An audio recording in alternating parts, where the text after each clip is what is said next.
அஸ்ஸலாமு அலைக்கும் வரஹ்மத்துல்லாஹி வபரகாத்துஹு. அன்பிற்குரிய சகோதரர்களே, நம்முடைய ஜமாத்திலே பல்வேறு பிரச்சனைகளுக்காக மக்கள் நம்மை அணுகி வருகிறார்கள்.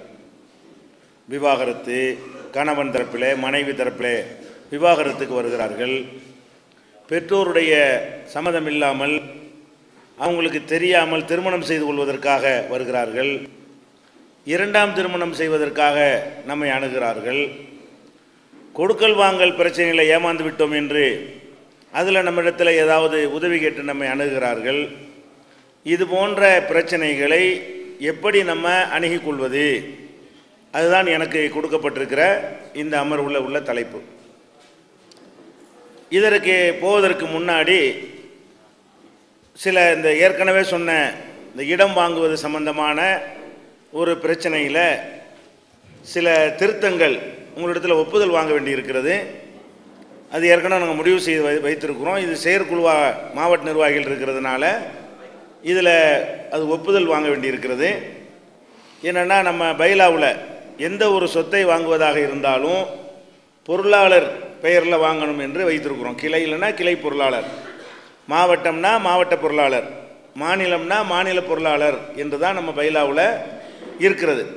ஒப்புதல் பெறப்பட்ட பைலாவில் இருக்கிறது. அதுக்கு முந்தைய அது இல்லை, பல பேர்லையும் வாங்கியிருக்கிறோம். இடையில இந்த மாதிரி ஒரு விதியை போட்டோம். நடைமுறையில் இது நிறைய சிக்கல்களை உண்டாக்குறது. ஒரு குறிப்பிட்ட பொருளாளர் ஒரு இடத்துக்கு போய் வாங்குறதுக்கு முடியலை என்று சொன்னால் அதை வாங்கவே முடியாமல் போய்விடும். இப்போ கேரளாவில் ஒரு சொத்து வாங்குறாங்க, இங்கேருந்து மாநில பொருளாளர் போகணும், எனக்கு உடம்பு சரியில்லைன்னு சொல்லிட்டாருன்னா அது ஒரு பெரிய ஒரு கஷ்டமாக போய்விடும். அப்போ சில நேரத்தில் பொருளாளர் பதவி காலியாக கூட இருக்கும், அந்த இடத்துல சொத்து பதிவு பண்ண வேண்டிய அவசரமான ஒரு நிலை இருக்கும். அப்போ இதையெல்லாம் கருத்தில் கொண்டு நம்ம நிர்வாக குழுவில் ஒரு ஆய்வு செய்தோம். அதில் மாநில நிர்வாகத்தினுடைய ஒப்புதலோடு ஏதாவது ஒரு மாநில நிர்வாகி, அது எப்படி வைத்திருக்கிறோம்னு கேட்டால், பொருளாளர் போக முடியலையா, சொத்து பதிவு பண்ணுறது தானே, ஒரு மாநில செயலாளர் போய் என்ன செய்யலாம், அதை பதிவு பண்ணலாம். ஆனால் அதுக்கு ஒப்புதல் பெறணும். பொருளாளர் பெயரில் வாங்கணும். பொருளாளர் பெயரிலோ, பொருளாளர் பெயரில் வாங்குறதுக்கு ஒப்புதல் வாங்க வேண்டியதில்லை. பொருளாளர் பெயரிலோ இல்லாத பட்சத்தில் மாநிலத்தின் அனுமதி பெற்ற ஒரு நிர்வாகி, ஒரு ஊரில் தஞ்சாவூரில் ஒரு பொருளாளர் பெயரில் வாங்கலை, பொருளாளர் வெளிநாடு போயிட்டார், 3 மாதம் தான் ஆகும் வர்றதுக்கு. இப்போ அதை வாங்கணும் முடியும் என்று சொன்னால் நாங்கள் தலைவர் பேரில் அல்ல செயலாளர் பேரில் வாங்கிக்கலாமான்னு பர்மிஷன் கேட்கணும். தலைமையில் பர்மிஷன் வாங்கிவிட்டு என்ன செய்யலாம், மாவட்ட தலைவர் பெயரில் அந்த பர்மிஷன் காப்பி என்ன செய்யணும், பைலாவில் திருத்திடுவோம். இப்போ உங்கள்ட்ட ஒப்புதல் வாங்கி கொண்டோமே ஆனால் அடுத்த புத்தகத்தில் என்னவாயிரும், திருத்தப்பட்டு விடும். இந்த மாதிரி திருத்துவது இந்த வாங்குவ பொருளாளர் தான் இருக்கிறாரு, பொருளாளர் இல்லாத பட்சத்தில் என்னங்கிற ஒரு கேள்விக்கு அதில் விடை இல்லாமல் இருக்கிறது இந்த பைலாவில். அதனால் பொருளாளர் பெயரிலோ இல்லாத பட்சத்தில் ஏதாவது ஒரு நிர்வாகி, மாவட்டத்தில் சொத்து வாங்குறாருந்தா மாவட்ட நிர்வாகி, கிளையில் சொத்து வாங்குறாருந்தா கிளையுடைய நிர்வாகி, மாநிலத்தில் சொத்து வாங்குறாருந்தா மாநில பொருளாளருக்கு முடியலையா, ஒருத்தர் இவர் அனுப்புவோம், ஒருத்தர் அவர் அனுப்புவோம், ஒருத்தர் அவர் அனுப்புவோம், யார் வேண்டாலும் அனுப்பலாம் நிர்வாக குழு கூடி. அப்போ ஏதாவது ஒரு நிர்வாகி என்று ஒரு திருத்தம் செய்யலாம் என்று செஞ்சால் தான் கொஞ்சம் சிக்கல் இல்லாமல் இருக்கும் என்று நம்ம கருதுகிறோம். அதுக்கு ஒப்புதல் கொடுக்குறீங்களா? திருத்தம் ஒப்புதல் கொடுக்குறீங்க மாநில. சரி, அடுத்து என்னன்னு கேட்டால், அந்த சொத்து சம்பந்தமான இன்னொரு விவரம் இருக்கிறது. நம்ம சொத்து வாங்குறோம்ல, வாங்குறதுக்கான பத்திரங்கிறது வேற, பிளான் அப்ரூவல் வாங்குறோம்ல அது வேற. சொத்தை வாங்குறதுங்கிறது விற்கிறவனுக்கும் வாங்குறவனுக்கு மத்தியில் உள்ள ஒரு அக்ரிமெண்ட் போடுவோம் இல்லையா, அதில் என்னத்துக்கு வாங்குறோன்னு சொல்ல வேண்டிய அவசியம் கிடையாது. மார்க்க பணிக்காக, சமுதாய பணிக்காக, அதெல்லாம் அவனுக்கு தேவையே கிடையாது. அப்படி குறிப்பிட்டீங்கன்னு சொன்னால் ஒரு சொத்தை வாங்கிட்டு விற்றுட்டு வேற ஒன்றுக்கு நீங்கள் வாங்க முடியாது. நீ அந்த பணிக்கு வாங்கியிருக்க எப்படி விற்பனைலாம் கேட்டு வரும். தமிழ்நாடு தனிநபர் வாங்கும் பொழுது என்னத்துக்குன்னு சொல்லி வாங்கணுமா? நான் ஒரு சொத்தை வாங்குறேன், எனக்காக வேண்டிய என் காசில் வாங்குறேன், என்னத்துக்காக வாங்குறேன்ட்டு சொல்ல வேண்டிய அவசியமே இல்லை கவர்மெண்ட்டுக்கு. பத்திரப்பதிவுலையோ விற்கிறவன்ட்டையோ வாங்குறவன்ட்டையோ என்னத்துக்கு வாங்குறேன் நான் எதுக்கு சொல்லணும், எனக்கு சொத்து வேணும், நீ விற்கிறேன்னு வாங்குறேன், அவ்வளோ கூட போதும். அதனால் அதில் என்ன வேலை செய்ய போகிறோம், மதரசை நடத்த போகிறோம் என்றோ அல்லது இயக்க பணி நடத்த போகிறோம் என்றோ சொல்ல வேண்டிய அவசியம் இல்லை. ஜமாத்துக்கு வாங்கிக்கிட்டோம், இது ஜமாத்துடைய சொத்து. நினச்சா அது பள்ளிவாசலும் கட்டுவோம், நினச்சா வீடும் கட்டுவோம், நினச்சா விற்கவும் செய்வோம், வேற ஒரு பெரிய சொத்து கூட வாங்குவோம், அனாதை நிலையம் கூட கட்டுவோம். அது மாதிரி என்ன செய்யும், இதை விட சிறந்த சொத்து ஒன்று கிடைத்தால் இதை விற்று இன்னும் கொஞ்சம் காசை போட்டு என்ன செய்வோம், பெரிய சொத்து கூட வாங்குவோம். அப்போ அதெல்லாம் இருக்க வேண்டியதுனால சொத்து வாங்கும் பொழுது ஒரு விஷயத்தையும் குறிப்பிடாதீங்க. நீங்கள் சொத்தை ஜமாத்துக்கு வாங்கும் பொழுது தமிழ்நாடு தௌஹீத் ஜமாத்துக்காக அவ்வளவுதான், ஜமாத்துடைய சொத்து அவ்வளவுதான். இது அந்த இடம் வந்து தமிழ்நாடு தௌஹீத் ஜமாத்தினுடைய சொத்து என்று தான் வர வேண்டும். சில பேர் என்ன செய்வாங்கன்னு கேட்டால், நாங்கள் ஒரு நல்ல பணி நிபந்தனை தனி நபர்கள் தருவாங்க, வாங்காமல் என்ன செய்வாங்கன்னா அவங்க வந்து ஜமாத்துக்கு சொத்தாக நாங்கள் தரமாட்டோம், இந்த வித்தியாசம் விளங்கிக்கிறேன்னு, நீங்கள் வந்து என்னத்துக்கு அதை பயன்படுத்தினு எங்களுக்கு சொல்லணும், அதில் பத்திரத்தில் குறிப்பிடணும்னு தனி நபர்கள் ஒரு கண்டிஷன் போடுவாங்க. அப்போ என்ன செய்வோம்னு கேட்டால் மார்க்க பணிகளுக்காக கல்வி பணிகளுக்காகன்னு குறிப்பிடலாம். ஏன்னா தர்றவர் ஃப்ரீயாவில் தர்றாரு, ஃப்ரீயா நமக்கு தர்றாரு. ஃப்ரீயா தரக்கூடிய நேரத்தில் வந்து என்ன செய்கிறாரு, அவர் சும்மா தௌஹீத் ஜமாத்துக்குன்னு போட்டால் நீங்கள் வித்துட்டு வேற ஏதாவது பண்ணிட்டா நாங்கள் என்ன செய்யறது, நாங்கள் ஒரு நல்ல காரியத்துக்கு தர்றோம்னு நிபந்தனை போட்டார்களே, ஓசியா கிடைக்கிறது, ஓசியா தானமாக தருவார்களே. ஆனால் அப்போ தானமாக தர்றவங்க சும்மா தௌஹீத் ஜமாத்துக்காகன்னு சொல்லும்போது என்ன செய்ய மாட்டாங்க, ஒத்துக்கிற மாட்டாங்க. ஒருத்தர் நான் 5 ஏக்கர் நிலத்தை தர்றேன், அது பள்ளிக்கூடம் நடத்தணும் அப்படின்னு சொல்லி நிபந்தனை போடுறாருன்னு வைங்க, பள்ளிக்கூடம் நடத்துகிற பணிக்காக தமிழ்நாடு தௌஹீத் ஜமாத்திற்குன்னு என்ன செய்யணும், அவர் கேட்டுக்கொண்டால் நிபந்தனை விதித்தால் என்ன செய்யணும், அதை அப்போ குறிப்பிடலாம். ஏன்னு கேட்டால் நம்ம காசு கொடுத்து வாங்கலை, அவருக்கு ரைட் இருக்கிறது, சும்மா தர்றதுனால அவருக்கு ரைட் இருக்கிறது. காசு கொடுத்து வாங்கும்போது ரைட்டு கிடையாது. அவர் ரூபாய் கொடுத்து வாங்கும்போது நான் என்ன செஞ்சேன், உனக்கு என்ன ரூபாய் வாங்கிட்டு வேலையை பார்த்துட்டு போன்னு சொல்லிடலாம். அதனால வந்து ஓசியா கிடைக்கிறதுக்கு தான் என்ன செய்யணும், இந்த கண்டிஷன், அதாவது மார்க்க சமுதாய பணியெல்லாம் குறிப்பிடுறது இருக்கு இல்லையா, ஃப்ரீயா தரும் பொழுது அவங்க வந்து அது கண்டிஷன் போட்டார்களே. ஆனால் அப்போ அந்த மாதிரி என்ன செய்யணும், குறிப்பிட்டு கொள்ளணும். பள்ளிவாசலுக்கு என்று தருவார்களே. ஆனால் ஒருத்தர் தர்றாரு, இந்த இடத்துல நீங்கள் பள்ளிவாசல் தான் கட்டணும், அப்போ என்ன செய்யணும், பள்ளிவாசலுக்கு தான் கட்ட போகிறோம், நீ நம்பி கொடுத்தா கொடு, பள்ளிவாசல்னு குறிப்பிட மாட்டோம். குறிப்பிட்டா கட்டி முடிச்சோன்னு சுண்ண ஜமாத்துக்கு எடுத்துகிட்டு போயிடுவான், வக்கு போட்டு தலையிட்டுருவான். தேவையில்லாமல் வந்து மக்கள்லாம் கூட்டி இது பள்ளிவாசலாக இருக்கிறதுனால அதிகமான மக்கள் எந்த பக்கம் இருக்கிறாங்களோ அதில் ஒப்படைச்சிடன்னு சொல்லிட்டு போயிடுவான். அப்படின்னு புரிய வச்சு மார்க்க பணிக்காண்டி எழுதிக்கிடுவோம். அது நாங்கள் பள்ளிவாசல் செய்வோம், மார்க்க பணியாக்கான்னு சொல்லி குறிப்பிட்டால் போதுமான்னு கேட்டு அப்படி எழுதி கொள்ளலாம்.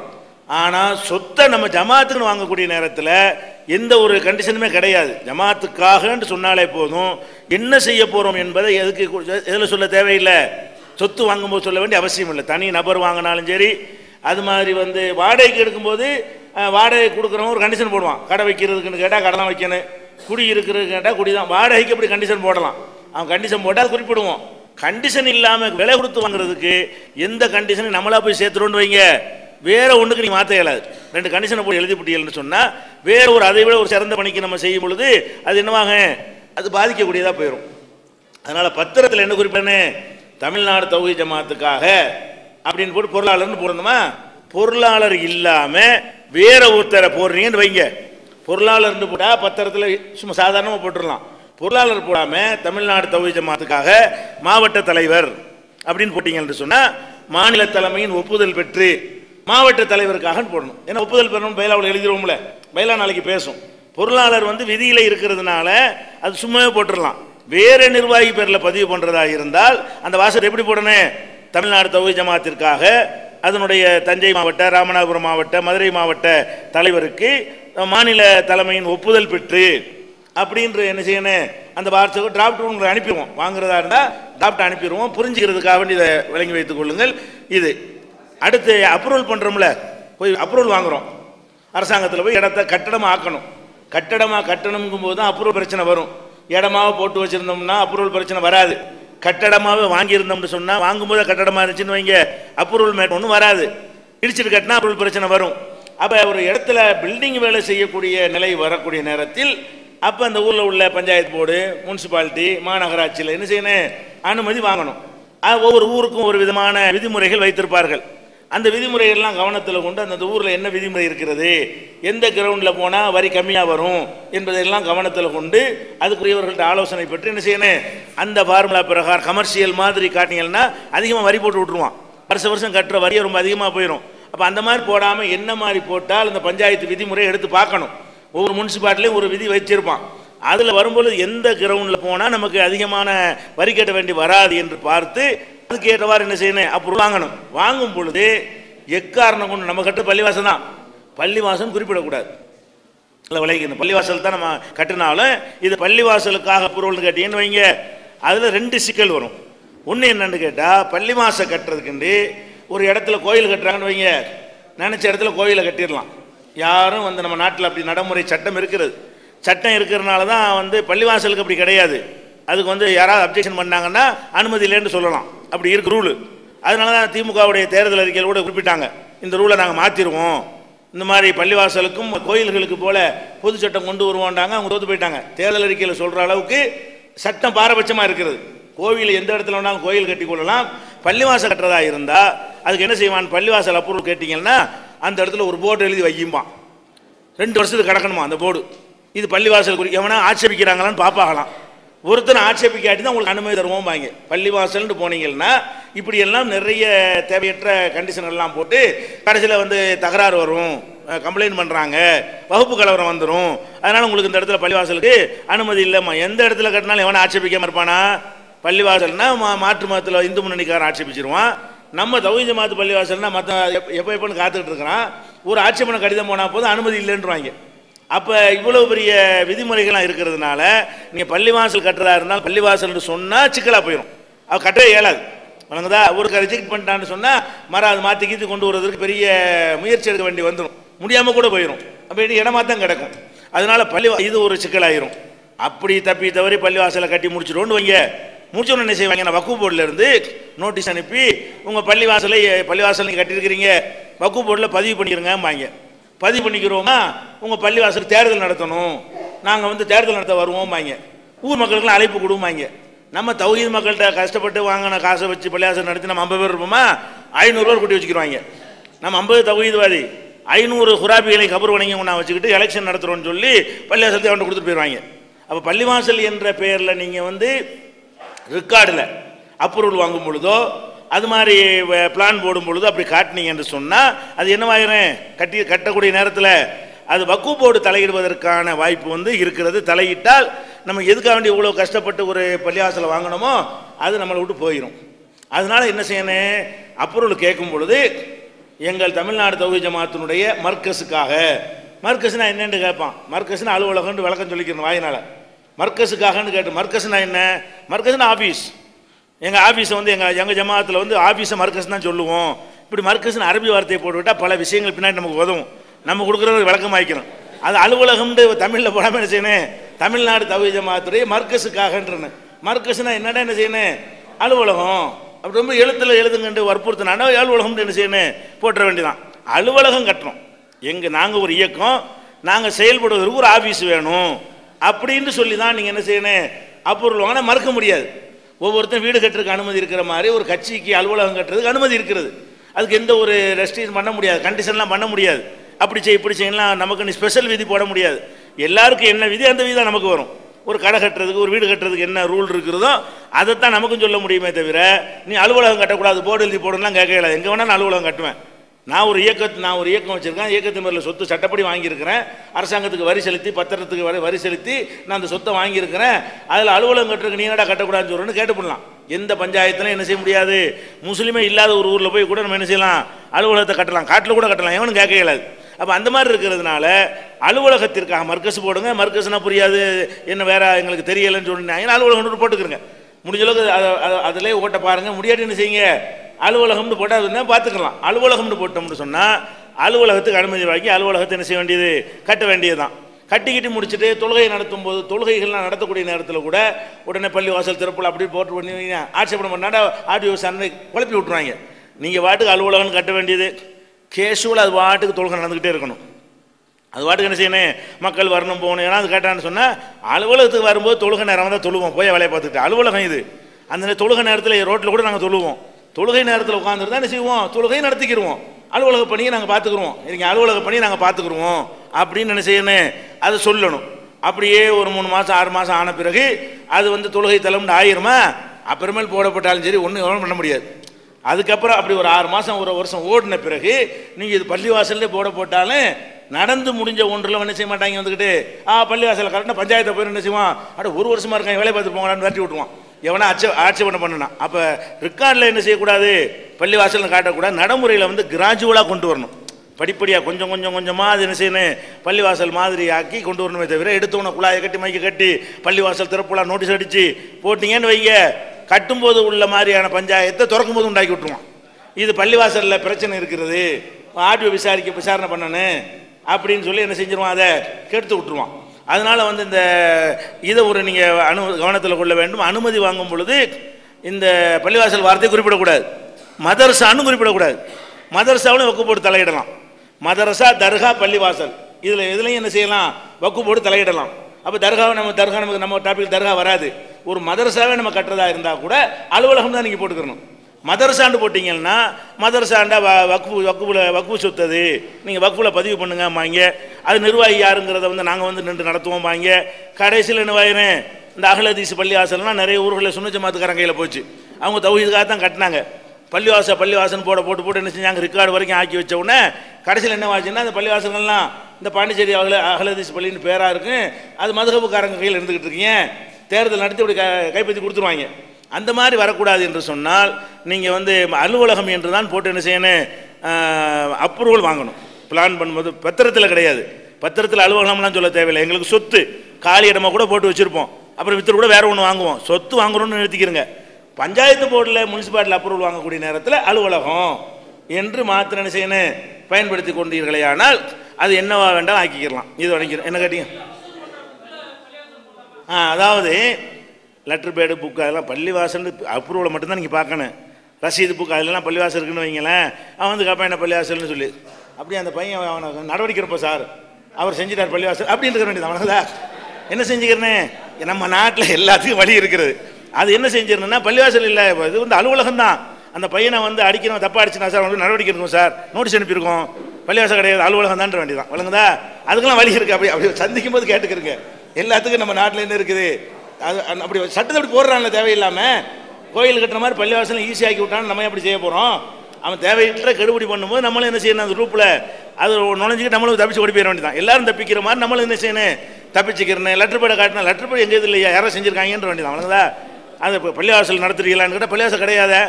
லெட்டர் படி எவன்டால் ப்ரெஸ்ஸில் கொடுத்தா நீங்கள் கூட அடிச்சிடலாமா சார், இது பெரிய மேட்டரா, இது யார் வேணால் அடிச்சு தருவானே, எங்களுக்கு எதிரி அடிச்சிருப்பான் போல இருக்குன்னு போயிட வேண்டியதான். வழங்குதா, அப்புறமேல அதே மாதிரி செஞ்சுக்கிடலாம். இது யாபத்துக்கு வச்சுக்கணும். வழங்குதா, அப்படிலாம் சிபிஐ மாதிரிலாம் துருவித்திலாம் வரமாட்டாங்க. ஒரு மேலோட்டமாக வரும், அதோட ஓஞ்சு போயிடும். இது பெரிய விஷயம் கிடையாது. சரி, இதோட நிறுத்தி. இப்போ பஞ்சாயத்து விஷயங்கள், அதாவது நம்ம ஜமாத்தை பொறுத்த வரைக்கும் நம்பி பல விஷயங்களுக்கு நம்மை அணுகுகிறார்கள். அணுகிறதுல வந்து 4 விதமாக அணுகக்கூடிய பிரச்சனைகள் இருக்கும். ஒன்று வந்து அவங்க இந்த பங்காளிகள் என்ற வகையில் உள்ள பிரச்சனை நம்மள்கிட்ட வரும். மோசடி பிரச்சனை இல்லை, ஒரு சொத்து அண்ணனுக்கு உள்ளதா, தம்பிக்கு உள்ளதா, அக்காவுக்கு உள்ளதா, தங்கச்சிக்கு உள்ளதாங்கிற மாதிரியான ஒரு விவகாரம் வந்து இதுக்கு மார்க் அடிப்படையில் எங்களுக்கு ஒரு அறிவுரை சொல்லுங்கள், எங்கள் அண்ணன் வச்சுட்டு தரமாட்டேங்கிறாரு அப்படிங்கிற மாதிரியான ஒரு விஷயங்கள் வறுமையானால் இது வந்து மார்க்கத்தில் இதுக்கு தீர்வு இருக்குது. இதுக்கு நீங்கள் சுயமாக பஞ்சாயத்தெல்லாம் பண்ண தேவையில்லை. இது மாதிரி பஞ்சாயத்து வறுமையானால் ஜமாத்துடைய தலைமையில் ஃபத்வா பகுதிக்கு நீங்கள் ஃபத்வா குரூப்புக்கு என்ன செய்யணும், அந்த மனுவை வாங்கி கொண்டு நாங்கள் மார்க்க தீர்ப்பு கேட்டு அதன் அடிப்படையில் உங்களுக்கு பதில் சொல்கிறோம் அப்படின்னு பெண்டிங்கில் வைத்துக்கொண்டு தலைமைக்கு இன்னென்ன சொத்து இந்த மாதிரி இருக்கிறது, இவர் இறந்து விட்டார், அதில் இன்னென்ன மாதிரி வந்து வாரிசுகள் இருக்கிறாங்க, இதில் யார் யாருக்கு எவ்வளோ பங்கு மார்க் அடிப்படையில் கிடைக்கும் அப்படின்னு கேட்டிங்கன்னா அதுக்குரிய ஆதாரத்தோடு இந்த ஃபத்வா உங்களுக்கு அனுப்புவாங்க. 2 பார்ட்டியும் கூப்பிட வச்சு, அல்லாஹ் ரசூலுக்கு கட்டுப்படுறீங்களா, கட்டுப்பட்டால் இந்த தீர்ப்பு, மாட்டேன்னா எங்கள் கோர்ட்டில் போய் பார்த்துக்க, நீ அல்லாஹ் சொல்ற நீன்னு கேட்குறியா, அப்போ உனக்கு கூட இருந்தாலும் நீ உனக்கு பாதிச்சாலும் நீ ஒத்துக்கிறன்னு, உனக்கு பாதிப்பாக இருந்தாலும் ஒத்துக்கிறீங்களான்னு முதல் சஸ்பென்ஸாக கேட்டு உறுதிமொழி வாங்கி கொண்டு இப்படி தான் மார்க்கம் இருக்குது அப்படின்னு சொல்லி இதை தீர்த்து வச்சிடலாம். பெரிய கஷ்டம் ஒன்றும் கிடையாது மார்க். ஆனால் நீங்கள் மார்க்கத்தை இஷ்டத்துக்கு ஒன்று செஞ்சிடாமல் எழுதி பேப்பராக வாங்கி வைத்துக்கொண்டு அந்த காப்பியை 2 பேருக்கு ஆளுக்கு ஒன்று கொடுத்து அதன் அடிப்படையில் ஒரு அக்ரிமெண்ட் போட்டு எங்களோட சொத்து இந்த மாதிரி பிரச்சனை வந்தது, மார்க் ஃபத்வா கேட்டோம், அந்த ஃபத்வாவின் அடிப்படையில் எங்களுக்குள்ள சொத்து பிரச்சனை இந்த மாதிரி தீர்த்து கொண்டோம். இது பங்காளிகளுக்கு உரிய.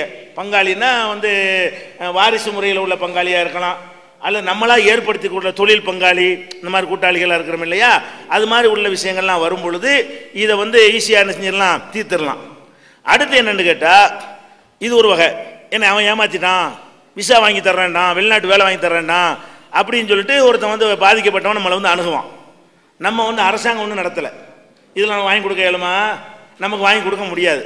ஒருத்தன் ட்ராவல் ஏஜென்ட் வச்சுருக்கிறான், துபாய்க்கு அனுப்புகிறான்னு சொல்லி ரூபாய் வாங்கிவிட்டு துபாய்க்கு அனுப்பாமல் பாஸ்போர்ட்டையும் கொடுக்காம கொடுத்த ரூபாயும் திருப்பி கொடுக்காம இழுத்தடிக்கிறான்னு ஒரு கம்ப்ளைண்ட் வருது.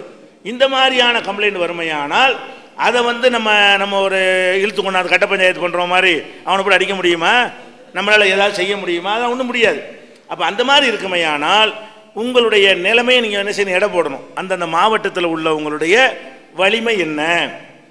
வலிமை என்று சொன்னால் நீங்கள் ஒரு டிபார்ட்மெண்ட்டில் போய் இந்த மாதிரியான ஒரு மோசடிக்கு காரியம் சாதிக்க இயலும் என்கிற அளவுக்கு உங்களுக்கு நல்ல ஒரு சில மாவட்டங்களில் வலுவான கிளைகள் இருப்பாங்க, அதிகாரிகள்லாம் நம்மளை புரிஞ்சு வச்சுருப்பாங்க. நம்ம போய் தனியார் கம்ப்ளைண்ட் கொடுக்குறதை விட நம்ம போய் கம்ப்ளைண்ட் கொடுத்தோம்னா என்னவாக அது கொஞ்சம் வெயிட் கொடுப்பாங்க என்கிற அளவில் நீங்கள் இருப்பீர்களே. ஆனால் சம்மந்தப்பட்டவனை போய் அணுகணும். இந்தாப்பா இந்த மாதிரி நீங்கள் கொடுத்துருக்குற திருப்பி கொடுக்குறியா, நாங்கள் வேறு மாதிரி சட்ட நடவடிக்கை எடுக்கட்டுமா அப்படிங்கிற மாதிரி முதல்ல அவன்கிட்ட கூப்பிட்டு பேசணும்னு சொன்னால் பல ஊர்களில் கொடுத்துட்றான். அவனாக போய் கேட்கும்போது மாட்டேங்கிறவன் என்ன செய்கிறான், நம்ம போய் கேட்கும்போது ஆக ஒரு இயக்கம் தலையிட்டு இருக்கிறது, இது பெரிய பிரச்சனையாகி போயிடும். அப்படி இல்லைன்னு சொன்னால் நம்ம அந்த அந்த பாதிக்கப்பட்டவருக்காக வேண்டி நியாயம் கேட்டு காவல்துறையில் கம்ப்ளைண்ட் மோசடி வழக்கு பதிவு செஞ்சு நம்ம ஒரு மக்கள் திரளோடு என்ன செய்யணும், அவன் மேலே நடவடிக்கை எடுக்கிறதுக்கு வற்புறுத்தணும் என்று சொன்னால் கண்டிப்பாக என்ன செய்வாங்க, அதிகாரிகள் நடவடிக்கை எடுப்பாங்க. தனி நபர்கள்ட்ட பணத்தை வாங்கிட்டு அந்த மாதிரி நியாயம் வழங்க மறுக்கிறாங்க பாருங்க, அந்த மாதிரி அதிகாரிகள் கூட ஒரு இயக்கம் தலையிட்டுருச்சுன்னு சொன்னால் அவன்கிட்ட ரூபாய் வாங்கிட்டு என்ன செய்ய மாட்டாங்க, அவனுக்கு சாதகமாக நடக்க மாட்டாங்க. வேறு இதில் தௌஹீத் ஜமாத் வந்துருச்சு பிரச்சனை நாடு பூரா கொண்டு போயிடுவாங்க அப்படின்னு அந்த அதிகாரி என்ன செய்வாங்க, பயப்படுவாங்க.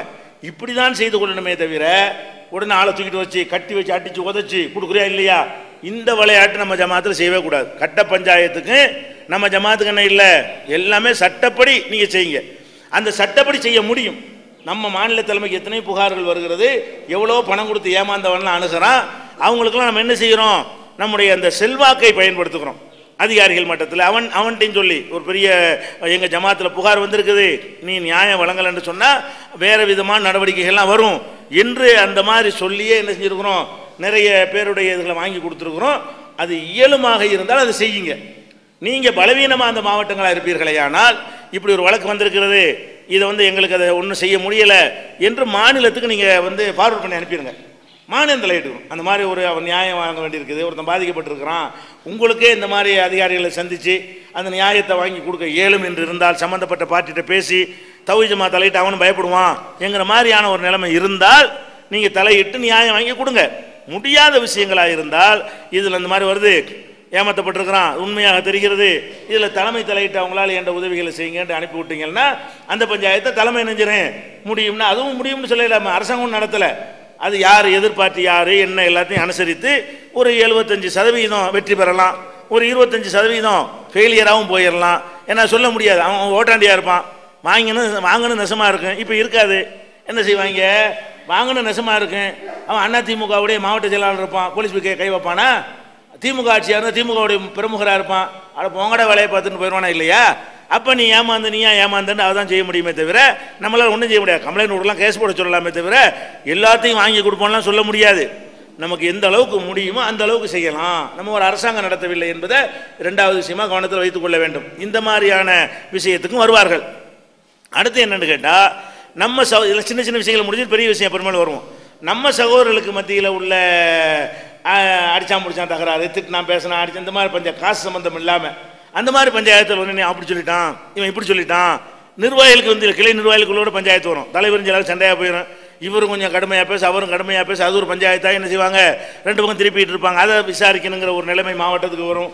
அது மாதிரி மாவட்டத்தை விசாரிக்கிற நிலைமை மாநிலத்துக்கு வரும். இந்த மாதிரியான பஞ்சாயத்துகள் வறுமையானால் இதை கூப்பிட்டு பேசி யார் தப்பு இருக்கோ மன்னிக்க சொல்லிவிட்டு இந்த மாதிரி பஞ்சாயத்துகளில் ஒரு விஷயத்தை மட்டும் கவனமாக கையாளணும். என்ன கையாளணும்னு கேட்டால், இப்போ முடிஞ்சு போச்சுல, இந்த நிமிஷத்துக்கு பிறகு நேற்று உள்ளது ரெண்டு பேரும் பேசக்கூடாது, புதுசாக என்னமாச்சு நடந்தால் தான் பேசணும். எப்போ சமரசம் பண்ணி விட்டுட்டீங்களோ அப்போ என்ன செய்யணும், எழுதி வாங்கிருந்தேன், இதோட நாங்கள் சமரசம் ஆகிவிட்டோம், இந்த நிமிஷத்துக்கு பிறகு வேறு எந்த பிரச்சனை வந்தாலும் இதுக்கு முந்தி நடந்த எதையும் நாங்கள் கிளப்ப மாட்டோம் அப்படின்னு வாங்கிட்டேன்னு வைங்க, அழகாக போய்கிட்டே இருக்கும். அதை வாங்கலைன்னு சொன்னால் நாளைக்கு மறாது கிளப்புவான். இவன் என்ன சொன்னான் எனக்கு தெரியுமாமா, அல்லாமல் ஆணையாக நான் இனிமேல் பேச மாட்டேன், ரெண்டு பேரும் எழுதி வாங்கிட்டா தான் அது சமாதானம் ஆகும். அதனால் நடந்து முடிந்த விஷயங்கள் ரெண்டு பேரும் மன்னிப்பு கேட்டுக்கொண்டு சரியாகிவிட்டார்களே, ஆனால் பழையதை கிளற மாட்டோம் எக்காரணம் கொண்டும். இதை மன்னிச்சதுதான் அர்த்தம், நீனும் மன்னிச்சு நானும் மன்னிச்சு அப்புறம் மன்னிச்சது கிளப்பனு, மன்னிச்சதுன்னா அதில் உண்மையாளர்களாக இருக்கணும். நீ மன்னிச்சது உண்மையாக இருந்தால் இதுக்கு பிறகு நேற்று பேசுனதை நம்ம எடுக்கக்கூடாது. நேற்று அவன் திட்டினா மன்னிச்சிட்டோம், இன்னைக்கு திட்டினா இன்னைக்கு திட்டினது மட்டும்தான் பேசணும். நேற்று திட்டினது எடுத்தீங்கன்னு சொன்னால் அப்போ நேற்று திட்டினதை நீங்கள் மன்னிச்சதா சொன்னது பொய், மன்னிக்கலன்னு ஆயிரும். அதனால இந்த மாதிரி ஒரு எழுத்துமானம் வாங்கிட்டீங்கன்னு சொன்னால் அந்த சுமூகமான உறவுகள் எந்த நபர்களுக்கு மத்தியில் ஏற்பட்டாலும் இது ஈஸியாக கடைப்பிடிக்க வேண்டிய முறை. இதெல்லாம் மூணையும் முற்றுங்க. சின்ன விஷயங்கள். பிரதானமான விஷயம் என்னன்னு கேட்டால் இந்த குடும்ப விஷயங்கள் தான். பிரதானமாக நம்ம ஜமாத்தில் அணுகக்கூடிய விஷயம் என்னது? குடும்ப பஞ்சாயத்து வரும். குடும்ப பஞ்சாயத்தை பொறுத்த வரைக்கும் ஒரு ஆம்பளை சைட்லேருந்து விவாகரத்து கேட்டு ஒரு கோரிக்கை வைக்குவான், அல்லது பொம்பளை சைட்லேருந்து எனக்கு விவாகரத்து தாங்க என்று கோரிக்கை வைக்குவாங்க. ஆம்பளை சைட்லேருந்து விவாகரத்து கேட்டு நம்மள்ட்ட கோரிக்கை வச்சாங்கன்னா மார்க்க அடிப்படையில் அவனாகவே விவாகரத்து செய்வதற்கு மார்க்கத்தில் அனுமதி இருக்கிறது. ரெண்டு சாட்சியை வைத்துக்கொண்டு நான் என் மனைவியை விவாகரத்து செய்து விட்டேன் அவள் முன்னிலையில் அதை சொல்லிட்டான்னு சொன்னால் அது விவாகரத்து என்ன செஞ்சிடும், நிறைவேறி போய்விடும். அதுவே போதுமானது தான் மார்க்கத்தில். ஆனாலும் என்ன செய்வாங்கன்னு கேட்டால் சட்டத்தில் போகும்போது அவங்களுக்கு சிக்கல். நம்ம நாட்டு சட்டத்தில் அது உங்கள் ஜமாத்தில் சொன்னீங்களா, ஜமாத் அப்ரூவல் பண்ணிட்டாங்களா, தலாக்கை ஏற்றுக்கிட்டானா அப்படிங்கிற மாதிரி எல்லாம் கோர்ட்டில் கேட்பான் என்பதற்காக வேண்டி அவங்களா செய்யாமல் என்ன செய்வாங்க, நம்மளை அணுகுவாங்க, விவாகரத்துன்னு அணுகுவாங்க. இப்படி அணுகினார்களேயானால் ரெண்டு பேரையும் அழைத்து நம்ம என்ன செய்யணும், விவாகரத்து செய்யாமல் இருப்பதற்கு உரிய ஆலோசனைகளை முடிந்த அளவுக்கு சொல்லி கொடுக்க வேண்டும். அவசரப்படாதீங்க, இதெல்லாம் குறை இருக்கத்தான், நீங்கள் வாழ்க்கண்டா இருக்கத்தான் செய்யும். 100% திருப்தியான ஒரு வாழ்க்கை யாருக்குமே கிடைக்காது. சந்தோஷமாக வாழ்வதாக நினைத்து கொண்டிருக்கிறீர்களே அவங்களுக்கும் உங்களை மாதிரி பிரச்சனை இருக்கத்தான் செய்கிறது. அவங்க சந்தோஷத்தை மட்டும் கவனத்தில் வைத்துக்கொண்டு பிரச்சனைகளை மறந்துடுறாங்க, அதனால் நல்லா வாழ்ந்துக்கிட்டு இருக்கிறாங்க. இந்த மாதிரியான ஒரு நல்ல ஒரு கவுன்சிலிங் கொடுத்து முடிஞ்ச அளவுக்கு அவங்களை என்ன செய்யணும், தனித்தனியாக 2 பேர்ட்டையும் கேட்கணும், 2 பேர்ட்ட என்ன கோளாறு இருக்குன்னு கண்டுபிடிக்கணும். அப்புறம் கூட்டாக வைத்து என்ன செய்யணும், தனித்தனியாக அறிவுரை சொல்லணும். நீங்கள் கொஞ்ச நாளைக்கு நாங்கள் ஒரு டைம் தந்து பார்க்குறோம் அப்படிங்கிற மாதிரி என்ன செய்யணும், உடனே சரின்னு சொல்லிடாமல் நீங்கள் கொஞ்சம் நல்லா யோசிங்க, அவசரப்பட வேணாம். முடிவு எடுத்துட்டோம்னா மாற்றிக்கிட்டு இருக்க முடியாது. அதனால உடனே நீங்கள் கேட்காம நீங்கள் உங்களுக்கு அவகாசம் தர்றோம், ஒரு அடுத்த மாதம் நீங்கள் வாங்க பார்ப்போம், அடுத்த மாதத்துல இதே கருத்தில் இருந்தீங்கன்னு சொன்னால் நம்ம என்ன செய்வோம், அந்த முடிவை பற்றி யோசிப்போம். நீங்கள் தனியாக யோசிச்சு பாருங்கள்.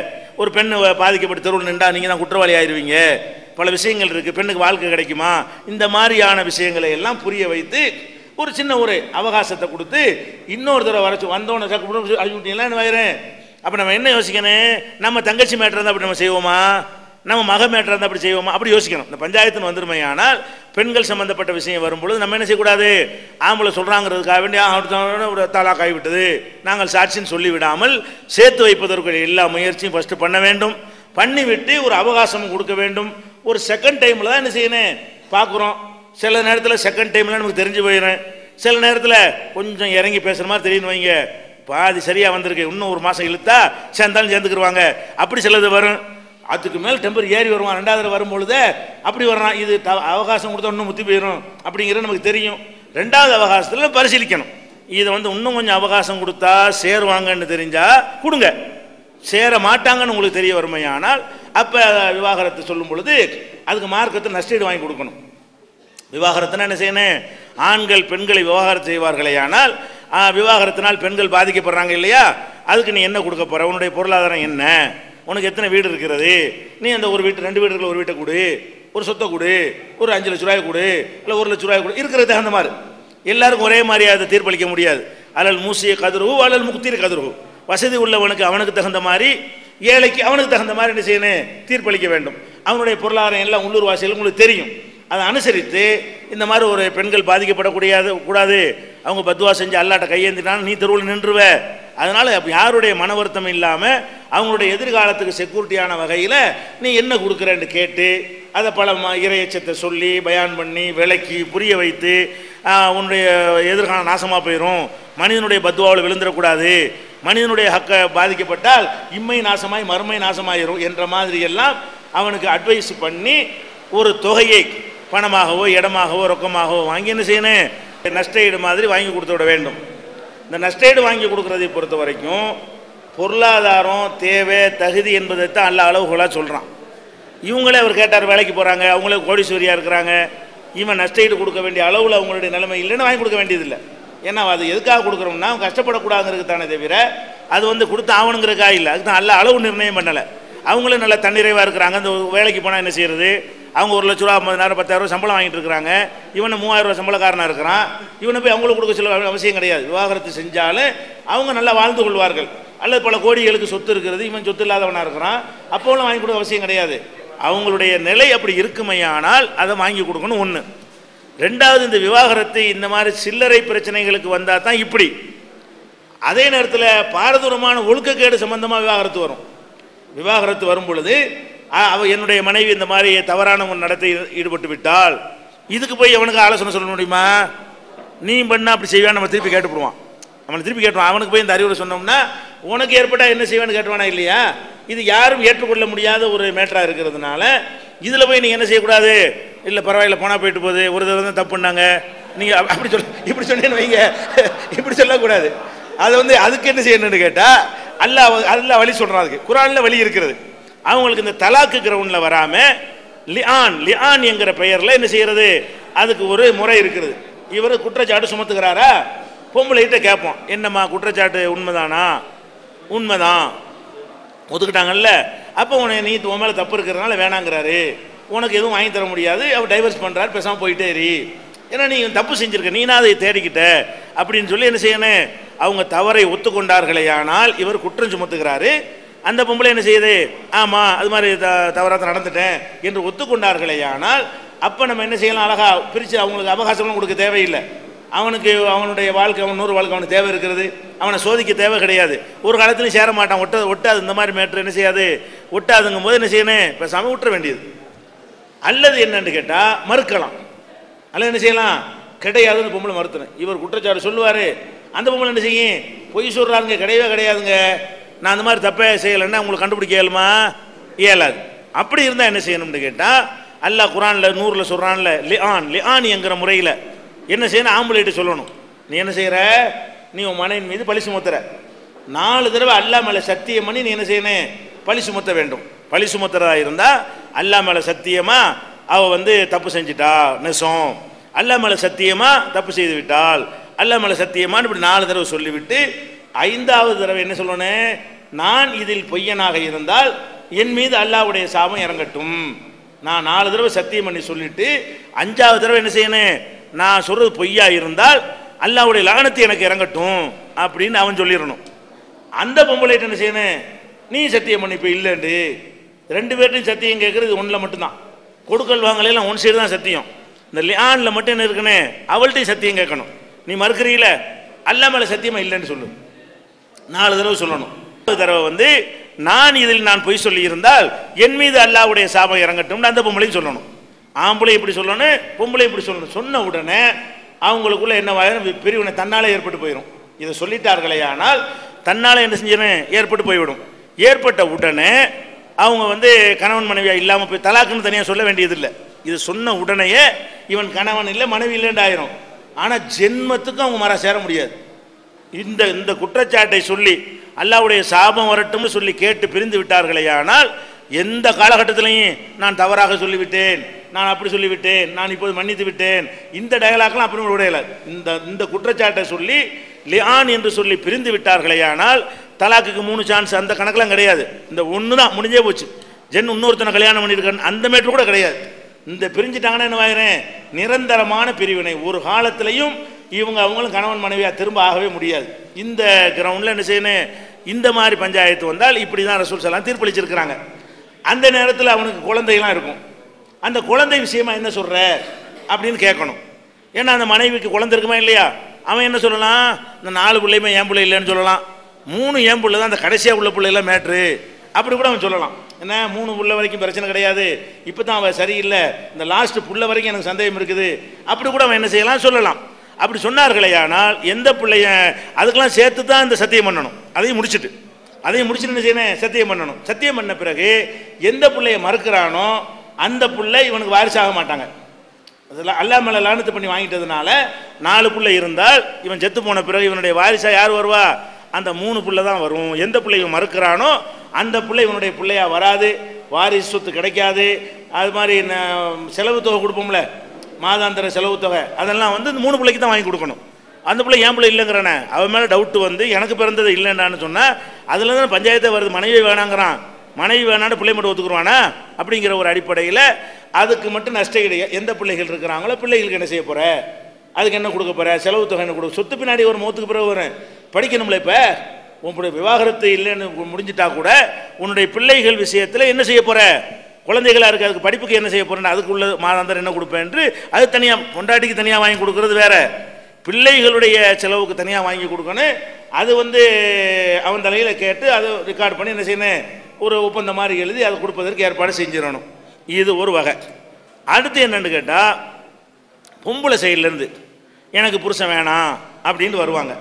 இந்த புருஷன் வேணான்னு வரக்கூடிய கேஸுகளில் எடுத்து பார்த்தீங்கன்னா ஒரு சரிபாதி ஒரு 50% எப்படி இருக்கும்னு கேட்டால், இந்த பெண்ணுக்கு வேற ஒரு விதமான ஒரு தொடர்பு இருக்கும். பெரும்பாலும் எடுத்துக்கிட்டீங்கன்னா அந்த தொடர்பில் தான் இவன் வேணாங்கிறத, இவன்கிட்ட குறை இருக்கிறதுனால, இவன்கிட்ட ஆண்மை இருக்காது அல்லது போதுமான அளவுக்கு இருக்காது, ஏதோ ஒரு காரணத்தினால வேறு மாதிரி அந்த மாதிரியான ஒரு நேரத்தில் தான் இதை கேட்கும் போதே என்னவாகனே அடுத்த கல்யாணத்துக்குள்ளே எல்லாம் செட்டிங் கூட தான் வருவாங்க. இந்த குழாவுக்கு வரும் பொழுது விவாகரத்துக்கு பாதி பேருக்கு, பாதி கேஸ் 100 கேஸ் வந்துச்சுன்னு சொன்னால் 50 கேஸ் எப்படி இருக்கும்னு கேட்டால், எப்போ கொடுப்பீங்களோ அப்போவே என்ன செய்யணும், அடுத்த கல்யாணத்தை பேசுறதுக்கு ரெடியாக செய்வாங்க.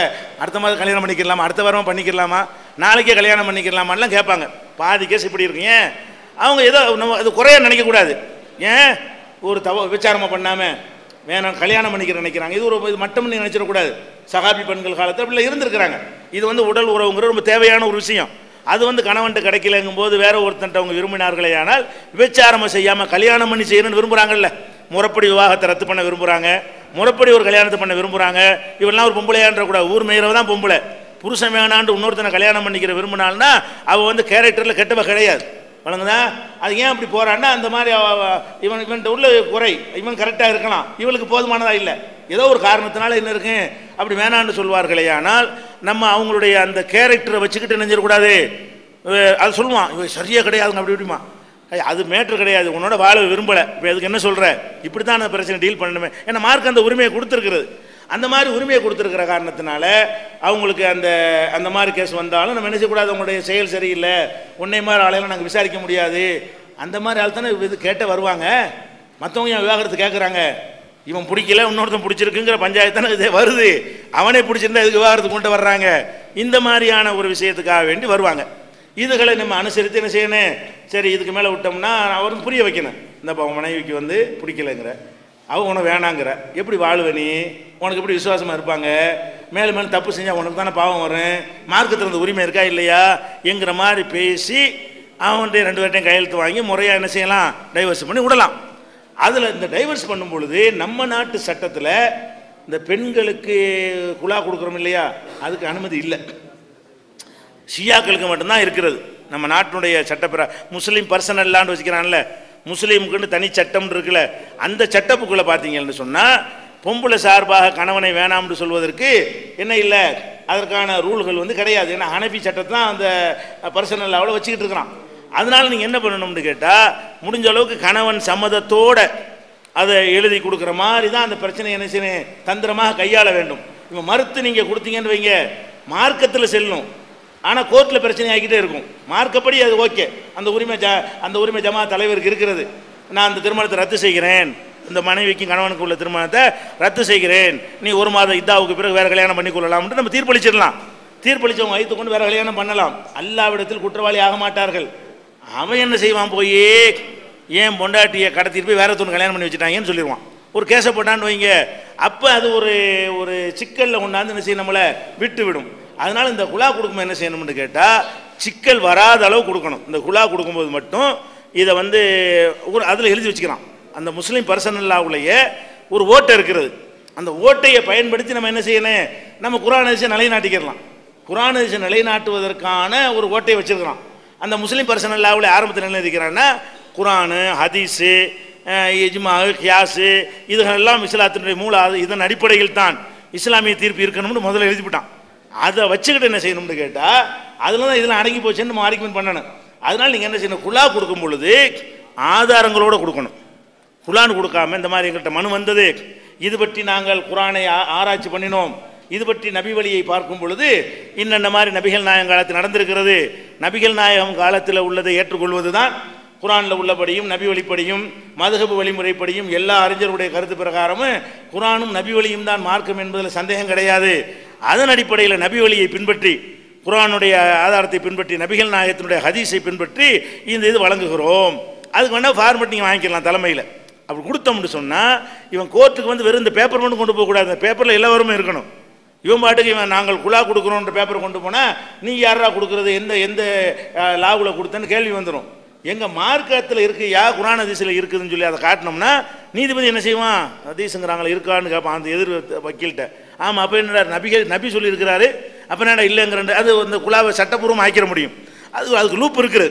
அதனால் நீங்கள் என்ன செய்யணும், நான் குழாங்கிற ஒரு ஜட்ஜ்மெண்ட் கொடுக்குறதா இருந்தால் தெரிஞ்சால் நீங்கள் கொடுங்க, இல்லைன்னா என்ன செய்யுங்க, தலைமைக்கு ஃபார்வர்ட் பண்ணி விட்டுருங்க. உங்களுக்கு கொடுக்க தெரியலையா, தலைமைக்கு அனுப்பி விட்டீங்கன்னு சொன்னால் நம்ம அதை பக்குவமாக பேசி என்ன செய்வோம், புரிய வச்சு ஒத்துக்கிற வச்சு கொடுத்துட்டோம்னா சேஃப்டி, அந்த பெண்ணுக்கு என்னவாயிரும், சிக்கல் வராது.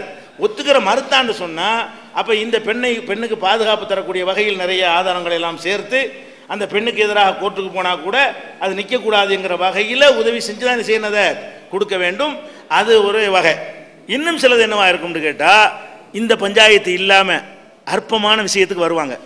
அதாவது வேற நம்ம அந்த பேச்சில் கண்டுபிடிச்சிக்கிறணும், இவன் இந்த பொம்பளைக்கு இந்த புருஷனை பிடிக்கல, இவன் ஏதோ மேஜர் கோளாறு இருக்குது, அல்ல வேற ஒருத்தனை பிடிச்சிருக்குது, அதுக்கு தான் அந்த விவகாரம் நடந்துக்கிட்டு இருக்குது. அந்த பஞ்சாயத்து விசாரிக்கும் போது இவனே போட்டு உடைச்சிருவான், இவன் வாயிலேருந்து அது வந்துடும். சரியில்லைங்க, ஆளை சரியில்லைங்க, எதுக்கு செய்கிறா தெரியுமா அப்படின்னு இவனே வாயில் அணிஞ்சிருவான், விட்டுருவான். நம்ம அதில் கண்டுபிடிச்சிக்கலாம். அப்போ கண்டுபிடிச்சோம்னா போய் அவகாசம் கொடுத்தா அதெல்லாம் வேஸ்ட்டு. இன்னும் சிலது என்ன இருக்குன்னு கேட்டால், இந்த ஆம்பளையில் கோவப்பட்டு தலாக்கு விடுறான்ல, அந்த மாதிரி செலவு காசு தரல, அப்படி இப்படி இந்த அற்பமான அடிக்கிறான், மாமியா கொடுமை, நாத்தனா கொடுமை, இப்படியான சில்லறை பிரச்சனைகளுக்காக வேண்டி குழா கேட்டு வந்தாங்கன்னு சொன்னால் நம்ம அதை கண்டுபிடிச்சி அப்போ என்ன செய்யணும், அறிவுரை சொல்லணும். என்ன காரணம்னு பார்க்கணும். செக்ஸ் மேட்டருக்காக வந்திருக்குமே ஆனால் அப்போ கண்டிப்பாக அது என்ன செய்வது, நிற்காது. அதுதான் மேட்டராக இருந்தால் அது சேர்த்து வச்சாலும் நிற்காது. அது விபச்சாரம் தான் செய்யக்கூடிய நிலைமை ஏற்பட்டு போயிடும். அதுக்கு பிறகு சேர்த்து வச்சிக்கலன்னா பேருக்கு புருஷனாக வச்சுக்கிட்டு தப்பான வழியில் போகிறதுக்கு தான் அது வழிவகுக்குமே தவிர அது நன்மை தராது. வேறு வேறு பிரச்சனைகளாக இருக்குமே ஆனால் நம்ம என்ன செய்யலாம், அவசரப்படாதீங்க, பொம்பளைக்கு தான் இதில் கஷ்டம், நீ பாட்டுக்கு அவசரப்பட்டு குழா கொடுத்துவிட்ட, ஆம்பளைக்கு எப்போனா இன்னைக்கு குழா கொடுத்து நாளைக்கு வேறு கல்யாணம் பண்ணிக்கிடுவான், உன்னை எவன் கட்டிக்கிடுவான், கண்டிப்பனுக்கு வாழ்க்கை கிடைக்க மாட்டேங்குது, நல்லா யோசிக்க, இன்னும் கொஞ்சம் வாப்பா சொல்கிற கேள. சில பேர் பெற்றோர் சொல்கிறதுக்காக வேண்டி கேட்பான். சில பொம்பளை வந்து சொந்தக்காரங்க தூண்டி விட்டு வந்துட்டு வேணான்லாம் சொல்லுவா. பல கோளாறுகள் அதில் இருக்கும். கவுன்சிலிங் கொடுத்து அதில் பாதியை அநேகமாக சரி பண்ணிட முடியும். இந்த பாதி கேஸுகள் என்ன செய்ய முடியும், புருஷனோட சேர்ந்து வர்ற அளவுக்கு அதை செஞ்சிட முடியும். மேற்று வேறையாக இருந்தால் இந்த இது சம்பந்தம் இல்லாமல் உடல் சம்பந்தப்பட்டது எல்லாமே வேறு மேற்றுகளாக இருக்குமே ஆனால் அதெல்லாம் அறிவுரை சொல்லி அதில் ஒரு 75-90% இணைத்து வைக்கிறதுக்கு நம்ம என்ன செய்யணும், பாடுபடணும். அதுவும் முடியலைங்கிற பட்சத்தில் இந்த குழாங்கிற ஒரு மேட்ரு எடுக்கணும். அப்போ என்ன செய்யணும், ஆதாரத்தோடு தான் கொடுக்கணும். குழாங்கிற கொடுக்கக்கூடிய நேரத்தில் ஆதாரத்தோடு கொடுத்து விட வேண்டியது இது பஞ்சாயத்து அணுகக்கூடிய முறை. இதெல்லாம் உங்களுக்கு சிக்கல் வரும் தெரியுமையானால் நீங்கள் கிளையில் மாவட்டத்தில் வர்ற பிரச்சனையை நீங்கள் என்ன செய்யலாம், மாநிலத்துக்கு அனுப்பி விட்ருங்க. இந்த மாதிரி குழாபர் பெண்கள் சைடில் வரக்கூடியதில் ஆண்கள் சைடில் வர்றது நீங்களே டீல் பண்ணிடலாம். பெண்கள் நான் சொல்லக்கூடிய முறையில் பெண்கள் சைடில் வரும்பொழுது பெண்களுக்கு நாளைக்கு சிக்கல் வந்துடக்கூடாது, கோர்ட்டில் கேஸ் போட்டுறான்னா உங்களை தான் கூப்பிடுவான். ஒரு யார் இந்த தீர்ப்பு கொடுத்தாங்களோ போய் நிலைநாட்டி ஜெயிச்சிருவோம், அது ஒரு விஷயம். நம்ம போகணும் கோர்ட்டுக்கு. என்ன செய்யணும், நீ எப்படி ஏன் பொண்டாட்டி இல்லைன்னு நீ சொன்னேன்னு சொல்லி நோட்டீஸ் அனுப்பிட்டான்னு சொன்னால் நீங்கள் கோர்ட்டுக்கெலாம் போக வேண்டி இருக்கும். அதெல்லாம் இருக்கிற காரணத்தினால நீங்கள் என்ன செய்யணும்னு கேட்டால், முடிஞ்சால் தைரியமாக ஃபேஸ் பண்ணுங்கள். இல்லைன்னா இந்த குழா பிரச்சனை வரும்னு சொன்னால் தலைமைக்கு என்ன செய்யணும், அதை நீங்கள் ஃபார்வர்ட் பண்ணி விட்டீங்கன்னா தலைமையில் அதை எப்படி டீல் பண்ணணுமோ அது மாதிரி என்ன செய்வோம், அதை கூப்பிட்டு சரி பண்ணி அதை எந்த மாதிரி தீர்ப்பளிக்கணுமோ அந்த மாதிரி தீர்ப்பளிச்சிருவோம். இது ஒரு மேட்டராக போச்சு. பெற்றோருக்கு தெரியாமல் இந்த ஓடி வந்து கல்யாணம் பண்ணுறது தான் நிறைய பஞ்சாயத்து. யாரையும் கூட்டி வந்துடுவான். முஸ்லீமான ஆம்பளையே முஸ்லீம் பொம்பளை கூட்டி ஓடியாந்துருவான். லவ்வுன்னு சொல்லிட்டீங்க, அம்மா அப்பாவுக்கு தெரியாமல் கடத்திட்டு வந்துடுவான். அல்லது ஒரு காஃபிரான ஒருத்தன் ஒரு முஸ்லீமான பொண்ணை கூட்டிகிட்டு வருவான். அல்லது முஸ்லீமான ஒருத்தன் ஒரு காஃபிரான பொண்ணை கூட்டிகிட்டு என்ன செய்வான், ஓடியாந்துருவான். வந்து எங்களுக்கு கல்யாணம் பண்ணி வைங்க அப்படின்னு சொல்லுவாங்க. இந்த மூணில் எது வந்தாலும் ஒரே ஃபார்முலா தான். அதாவது முஸ்லீமை கூட்டிகிட்டு வந்தாலும் சரி தான், முஸ்லீமான ஆணை காஃபிரான பொண்ணை கூட்டிகிட்டு வந்தாலும் சரி தான், காஃபிரான ஆணை முஸ்லீமான பொண்ணை கூட்டிகிட்டு வந்தாலும் சரி தான். நம்ம அது எல்லாத்துலையும் என்ன ஃபார்முலா பார்க்கணும், இங்கே வராமல் நம்ம விரட்டி அடித்தோம் என்று சொன்னால் அவங்க போய் என்ன செய்வாங்கன்னா கோயிலில் போய் தாலி கட்டிடுவாங்க. நம்ம என்ன கவனிக்கணும், நீ உன்னை காப்பாற்ற தெரியாமல் விட்டு வெளியேறி வந்துட்டாங்க, வராத அளவுக்கு வளர்த்துருக்கணும்.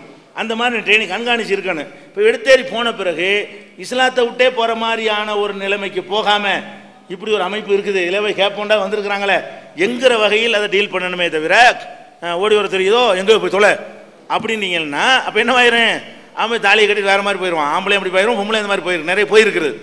அந்த மாதிரி என்ன செய்கிறாங்க, அதில் போய் தாலி கட்டு போயிட்டாங்கன்னா இஸ்லாம்ங்கிற வட்டத்தை விட்டு அவங்க என்ன செய்யுது, ஒரு பாவம் ஆனால் இந்த பாவத்துக்காக வேண்டி நீங்கள் வெளியேற்றினா நிரந்தர நரகத்துக்கு அவங்க போயிடுவாங்க. இது இந்த அல்லாஹ் நான் மன்னிக்கக்கூடிய பாவம் தானே, இது ஷிர்க்கு தானே, இல்லை மன்னிக்க மாட்டான். இப்போ நீங்கள் இதுக்கு விரட்டி விட்டுறது மூலமாக அவங்க ஷிர்க்குக்கு போயிட்டாங்கன்னு சொன்னால், குஃப்ருக்கு போயிட்டாங்கன்னு சொன்னால் நிரந்தரமாக நரகப்படுகொலியில் விழுந்துருவாங்க. இது செஞ்சிருக்கக்கூடாது, இது ஏற்படாமல் தடுக்கணுங்கிறது பொறுப்பு, சமூக பொறுப்பு. நடந்து போச்சே, ஒரு பொம்பளை ஒரு அப்பனுக்கும் தெரியாமல் அண்ணனுக்கும் தெரியாமல் தப்பிச்சு இன்னொரு ஊருக்கு எடுத்தேறி ஓடி வந்துட்டான்னு சொன்னால் அப்போ என்ன இல்லை, அவங்களுடைய வளர்ப்போ கண்ட்ரோலோ சரியில்லைன்னு அர்த்தம், சரியாக பராமரிக்கலை. நம்ம பிள்ளை இப்படி செய்யுமா, இப்படி நினச்சிட்டு நாசமாக போயிட்டாங்கன்னு அர்த்தம்.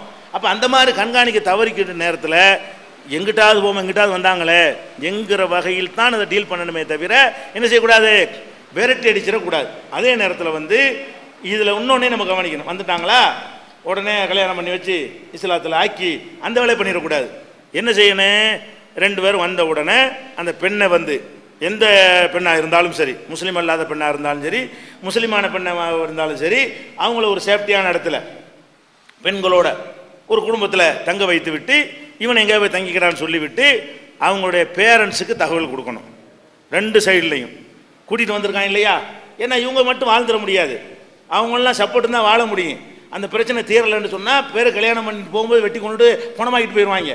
அப்போ அந்த பிரச்சனைலாம் வரக்கூடாது என்பதற்காக என்ன செய்யணும்னா, கல்யாணத்துக்கு முன்னாடியே 2 தரப்பில் உள்ள பெற்றோர்களுக்கும் நம்ம என்ன செய்யணும், உங்கள் பையன் இந்த மாதிரி ஒரு பொண்ணை கூட்டிக் கொண்டு எங்கள் ஆஃபீஸில் வந்து கல்யாணம் பண்ணி கேட்குறான், அது சம்மந்தமாக உங்கள்கிட்ட பேச வேண்டும், நீங்கள் உடனே புறப்பட்டு வாங்க. இதெல்லாம் நீங்கள் டீல் பண்ணுற கொஞ்சம் சிக்கல் வரும். இது மாதிரி வரலாம் தலைமைக்கு அனுப்பிட்டீங்கன்னு சொன்னால் அதில் சட்ட ரீதியான எல்லா விஷயங்களையும் நாங்கள் பார்த்துக்குருவோம். இப்படி வறுமையானால் நீங்கள் என்ன செய்யலாம், தலைமைக்கு அனுப்பிடுறோன்னு ரொம்ப ரிஸ்க் எடுத்து செய்கிற ஒரு விஷயம், இது ரொம்ப கரெக்டாக செஞ்சு கொடுக்கணும். அதே மாதிரி பெண்ணுடைய பெற்றோருக்கு என்ன பண்ணணும், அது மாதிரி இந்த மாதிரி உங்கள் பெண்ணு இந்த மாதிரி ஒரு பையனோட ஓடி வந்திருக்குது அப்படின்னு சொல்லி வந்த பிறகு 2 பெற்றோர்கள்ட்ட என்ன செய்யணும், இது வந்து நாங்கள் ஓடி வர்ற ஆள் கல்யாணம் பண்ணுற ஆளுக்கு கிடையாது, நாங்கள் விரட்டி விட்டோம்னு சொன்னால், இப்படி ஒருத்தனை விரட்டி விட்டோம்னு சொன்னால் கிணத்துல ஆற்றுல விழுந்து தற்கொலை பண்ணி கடல் விழுந்து செத்து போச்சுன்னு சொன்னால் பிரச்சனை ஆகி போயிடும். அதுக்காக நிப்பாட்டி வச்சு உங்களுக்கு கூப்பிட்டுருக்குறோம் அப்படின்னு செய்வாங்க. இப்படி எல்லா பக்கத்தையும் விரட்டி விட்டுன்னு வைங்களேன், அப்படியே ஒன்றாக விஷம் குடித்து தற்கொலை அந்த மாதிரியான சம்பவங்கள்லாம் நடந்து போயிடும். அப்போ பேரண்ட்ஸை வச்சு தான் இது செய்யணும் என்பதற்காக வேண்டி தான் இது செய்கிறோம். இப்போ என்ன செய்கிறீங்க, உங்கள் பையன் அந்த மாதிரி விரும்புகிறான், அவனுக்கு மார்க்கத்தில் வந்து முஸ்லீமாக இருந்தால் சொல்லுவோம், மார்க்கத்தில் உரிமை இருக்கிறது. ஆனால் வந்து நீங்கள் என்ன செய்யுங்க, இது வந்து என்ன நீங்கள் உங்கள் அறிவுரை சொல்கிறதா சொல்லி கூட்டு போங்க. 2 பேருக்கு நீங்கள் என்ன செய்யுங்க, 2 பேருக்கு நாங்கள் தயந்துருவோம். இந்த பொண்ணுடைய பெற்றோர் நீ தனியாக கூட்டு போய் உங்கள் மகள்கிட்ட பேசிக்க, நீ உங்கள் மகன்கிட்ட பேசிக்க, அவங்களையே கன்வின்ஸ் பண்ணி இது வேணாம் திருந்துரும்னு சொல்லிட்டு உன் வீட்டுக்கு கூட்டிகிட்டு போகிற ரெடின்னு சொன்னால் நாங்கள் குறுக்க வரமாட்டோம். நீ என்ன தான் கெஞ்சி கஜகரணம் போட்டு தலைகளை நின்றாலும் மாட்டேன்னு சொல்லிட்டாங்கன்னு வைங்க, இழுத்துட்டு போக விட மாட்டோம். மாட்டேன்னு சொன்னால் இழுத்துட்டு போனால் எதாவது பண்ணிவிடுவாங்க, அப்புறமேல் போலீஸ் கேஸ் ஆகி போயிடும். அதனால் என்ன செய்வோம், பேரண்ட்ஸில் கரெக்டாக சொல்லிடுவோம், உங்கள் மகங்கிறீங்கல்ல சொல்லுங்கள், புரிய வைங்க, குடும்பத்தில் அக்கா தங்கச்சிலாம் இருக்குன்னா என்ன செய்வேன் எல்லாத்தையும் சொல்லுங்கங்க, அதெல்லாம் விளங்காம தான் ஓடி வந்திருக்குது என்று சொன்ன பிறகு அவங்க மாட்டேன்ருவாங்களா, சரின்ட்டு அனுப்பி விட்டுருவோம். நிறைய பேர் வருவாங்க, அங்கே வந்தோம் நம்ம அழுகுறதை பார்த்துட்டு வாப்பா அழுகுறதை பார்த்துட்டு ஒரு ஆள் தலை காலில் விழுந்துட்டார், வாப்பாக்காரர் முககாலில் விழுவுறாரு, காலில் விழுந்து நான் அந்த பொண்ணு அப்படிமா என்ன செய்யுது நான் வந்துடுறேன்னு ஓடி போச்சு. அப்படியெல்லாம் போனால் என்ன செய்வோம், போய்க்க விளங்கிருச்சுல தப்புன்னு விளங்கிட்டீல, இனிமேல் வச்சு பெற்றோர்கள் வச்சு வச்சுக்கிட்டு போங்கன்னு. ஏன்னா அது அது விளங்கணும், நம்மளும் ஒரு பெற்றோராக இருந்து பார்க்கணும். அதாவது பெற்றோருங்க அந்த பிள்ளையை வளர்த்து எவ்வளோ கஷ்டப்பட்டுருப்பாங்க, அது எந்த காஃபிராக இருக்கட்டும் எவனாவே இருக்கட்டும், அவங்களுடைய உணர்வுக்கு நம்ம என்ன செய்யணும், மரியாதை கொடுக்கணும். இந்த மாதிரி ஓடி போச்சே, நம்ம இவ்வளோ கண்ணியமாக இருந்தோம் அப்படிங்கிற உணர்வுக்கெல்லாம் மதிப்பு கொடுக்குற விதமாக அதையெல்லாம் நம்மளே சொல்லி என்ன செய்வோம், புரிய வைக்குவோம். புரிய வச்ச பிறகு இவங்க 2ல் ஒரு ஆள் மாட்டேன்ட்டாங்கன்னா கல்யாணம் நடக்காதுல்ல, 2 பேர் மாட்டான்னு சொல்ல தேவையில்லை, 2ல் ஒரு ஆள் மாட்டேன்ட்டா கூட என்ன ஆயிரும், மாட்டேங்கிறனால நமக்கு நான் என்ன செய்யறது, இவன் மாட்டேன்றாலும் சரி இவன் மாட்டேன்றாலும் சரி அதோட போயிட்டு வாங்கன்னு அஸ்ஸலாமு அலைக்கும் சொல்லி என்ன செய்யலாம், கல்யாணம் இப்போ நடக்காது ஓடி போக மாட்டாங்க, அனுப்பி விட்டுருவோம். 2 பேருமே வாப்பா சொன்னாலும் கேட்கல, அம்மா சொன்னாலும் கேட்கல, உலகம் சொன்னாலும் கேட்கலன்னு சொல்லி உறுதியாக நின்றார்களே. ஆனால் அப்போ என்ன செய்வோம், இப்போ நீங்கள் என்ன செய்கிறீங்க, மேஜராக இருக்கிறாங்க, இந்த மேஜராக இருப்பார்களே, ஆனால் நீங்கள் மறுத்தீங்கன்னு சொன்னால் இப்போ நாங்கள் வந்து உங்களை அனுப்பிட முடியாது, ஏதாவது பிரச்சனை ஆயிரும், போலீஸுக்கு தான் நம்ம ஒப்படைக்க முடியும். 2 பேரும் என்ன செய்வோம், காவல் நிலையத்தை ஒப்படைச்சிருவோம். காவல் நிலையத்தை என்ன பண்ணுவான், மேஜருங்களை கல்யாணம் பண்ணிட்டு போங்கன்னு உங்களை வந்து எச்சரிக்கை பண்ணி அனுப்பிடுவான். உங்களுக்கு சிக்கலாகி போயிடும். என்ன சொல்கிறீன்னு கேட்கும் பொழுது என்னோட போயிட்டு போனால் நீங்கள் நல்லபடியாக கல்யாணம் பண்ணுவீங்க, நாங்கள் இதில் அங்கீகரிக்கலன்னு சொல்லிட்டு போயிடுவாங்க. அப்போ என்ன செய்ய மாட்டாங்க, இடைஞ்சல் பண்ண மாட்டாங்க, நம்மளால் ஏண்ட முயற்சியெல்லாம் பண்ணிட்டோம் அப்படின்னு சொல்லி இந்த இவன் மேலே வர கோவம் பூரா மக மேலே தான் வருமே தவிர கூட்டிகிட்டு போயிட்டானேலாம் வராது. அப்படி வரலைங்கும் போது அவங்களுக்கு எந்த இடைஞ்சலையும் உங்கள்கிட்ட இருந்து வராது. இந்த மாதிரி சில அறிவுரைகள்லாம் சொன்ன பிறகு அவங்க சில பேர் சரின்ட்டு ஒத்துக்கிட்டு நினைச்சுவாங்க, நடந்து போச்சு, வந்துருச்சு, இனிமேல் போய் கல்யாணம் பண்ணி கொடுக்க முடியுமா உங்களுக்கு, ஊர் பூரா தெரிஞ்சு போச்சு, வேற ஒருத்தவங்க பொண்ணை கட்டிக்கிடுவானா என்கிற மாதிரி எல்லாம் நம்ம என்ன செய்வோம், கடைசியாக பேசி அவங்களையும் கன்வின்ஸ் பண்ணி, அப்போ இஸ்லாத்துக்கு வர்றாங்கிறான், உனக்கு ஆட்சி பண்ண இப்படி நல்லபடியாக இருக்கட்டும்ங்க, இப்படியாக சொல்லி என்ன செய்வாங்க, கல்யாணம் பண்ணி வச்சுட்டோம்னு சொன்னால் அது பிரச்சனையெல்லாம் ஒரு பிரச்சனை வராது. ரொம்ப பிரச்சனையாக அங்கே போயிடுவான்னு சொன்னால் என்ன செய்வோம், தலைமையில் உடனே ஸ்டேஷனில் கொண்டு வச்சு இந்த மாதிரி மேஜராக இருக்கிறாங்க, பெற்றோர்கள் மிரட்டுறாங்க, இவங்க வேலை அப்படின்னு சொல்லி அதை ஒப்படைச்சு அங்கே வச்சு கல்யாணம் பண்ணி என்ன செஞ்சிடுறது, ஸ்டேஷன் முன்னிலையில் வச்சு செஞ்சு முடிச்சிடுவோம். அப்போ ஒன்றும் செய்ய முடியாது. இப்படி தான் பண்ணணுமே தவிர வந்து உட்காந்து பத்திரத்தை எடு, ரிஜிஸ்டர் புக்கு பதிவு பண்ணு, இன்னும் கல்யாணம் பண்ணி வைக்கிற வேலை பண்ணிடக்கூடாது. ஒரு நாள் 2 நாள் அவகாசம் எடுத்து 2 தடவை பெற்றோரை வர சொல்லி, எந்த சைடாக இருந்தாலும் சரி, முஸ்லீமுக்குள்ளே இருந்தாலும் சரி, பெற்றோர்களை வர சொல்லாமல் இந்த பிரச்சனை என்ன செய்யக்கூடாது, டீல் பண்ணிடவே கூடாது. இது ரொம்ப கவனமாக இருக்க வேண்டும். இது உங்களுக்கு தெரியலை என்று சொன்னால் என்ன செய்யலாம், நீங்கள் தலைமையை கான்டாக்ட் பண்ணினால் தலைமைக்கே ஃபார்வர்ட் பண்ணி விட்டீர்களே, ஆனால் அதை நம்ம பார்த்துக்குருவோம் நல்ல முறையில். இது ஒன்று.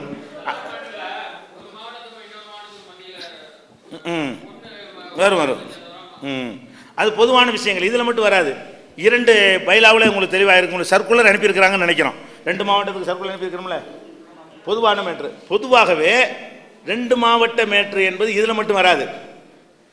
திருநெல்வேலி மாவட்டத்துக்காரன் வந்து ராமநாதபுரம் மாவட்டத்துக்காரன் ஏமாற்றிருப்பான், இவன் அவன் மேலே கம்ப்ளைண்ட் கொடுப்பான். இப்போ 2 மாவட்டம் சம்மந்தப்பட்டதில்ல, ஏமாத்தின ஒரு மாவட்டம், ஏமாற்றப்பட்டம் ஒரு மாவட்டமாக இருப்பான்.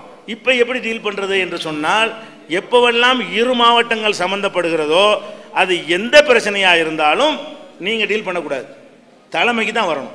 2 மாவட்டம் சம்மந்தப்படும், நீங்களே இன்னொரு மாவட்டத்துக்கு நாங்கள் இந்த மாவட்டத்தில் வந்திருக்கிறோம் போனீங்க என்று சொன்னால் அது மாநிலம் செய்கிற வேலையை போயிடும். உங்களுக்கு மாவட்ட நிர்வாகிகளுக்கு உங்கள் மாவட்டத்துக்குள்ளே தான் நீங்கள் மாவட்ட நிர்வாகி, மாவட்டத்துக்கு வெளியே வந்து நீங்கள் மாவட்ட நிர்வாகி கிடையாது. அப்போ இன்னொரு மாவட்டம் எப்போ சம்மந்தப்படுகிறதோ அப்போ நீங்கள் என்ன செய்யணும், இந்த கல்யாணமாக இருக்கட்டும், ஆணு பொண்ணு பிரச்சனையாக இருக்கட்டும், சொத்து பிரச்சனையாக இருக்கட்டும், கொடுக்கல் வாங்கல் பிரச்சனையாக இருக்கட்டும், வேறு எந்த மாதிரியான ஒரு பிரச்சனையாகவே இருக்கட்டும், அப்போ என்னவாயிரம், ஒரு மௌத்து கூட இருக்கலாம். ராமநாதபுரம் மாவட்டத்துக்காரன் திருநெல்வேலி மௌத்தா போயிருப்பான், 2 மாவட்டம் சம்மந்தப்பட்டு போயிடுது.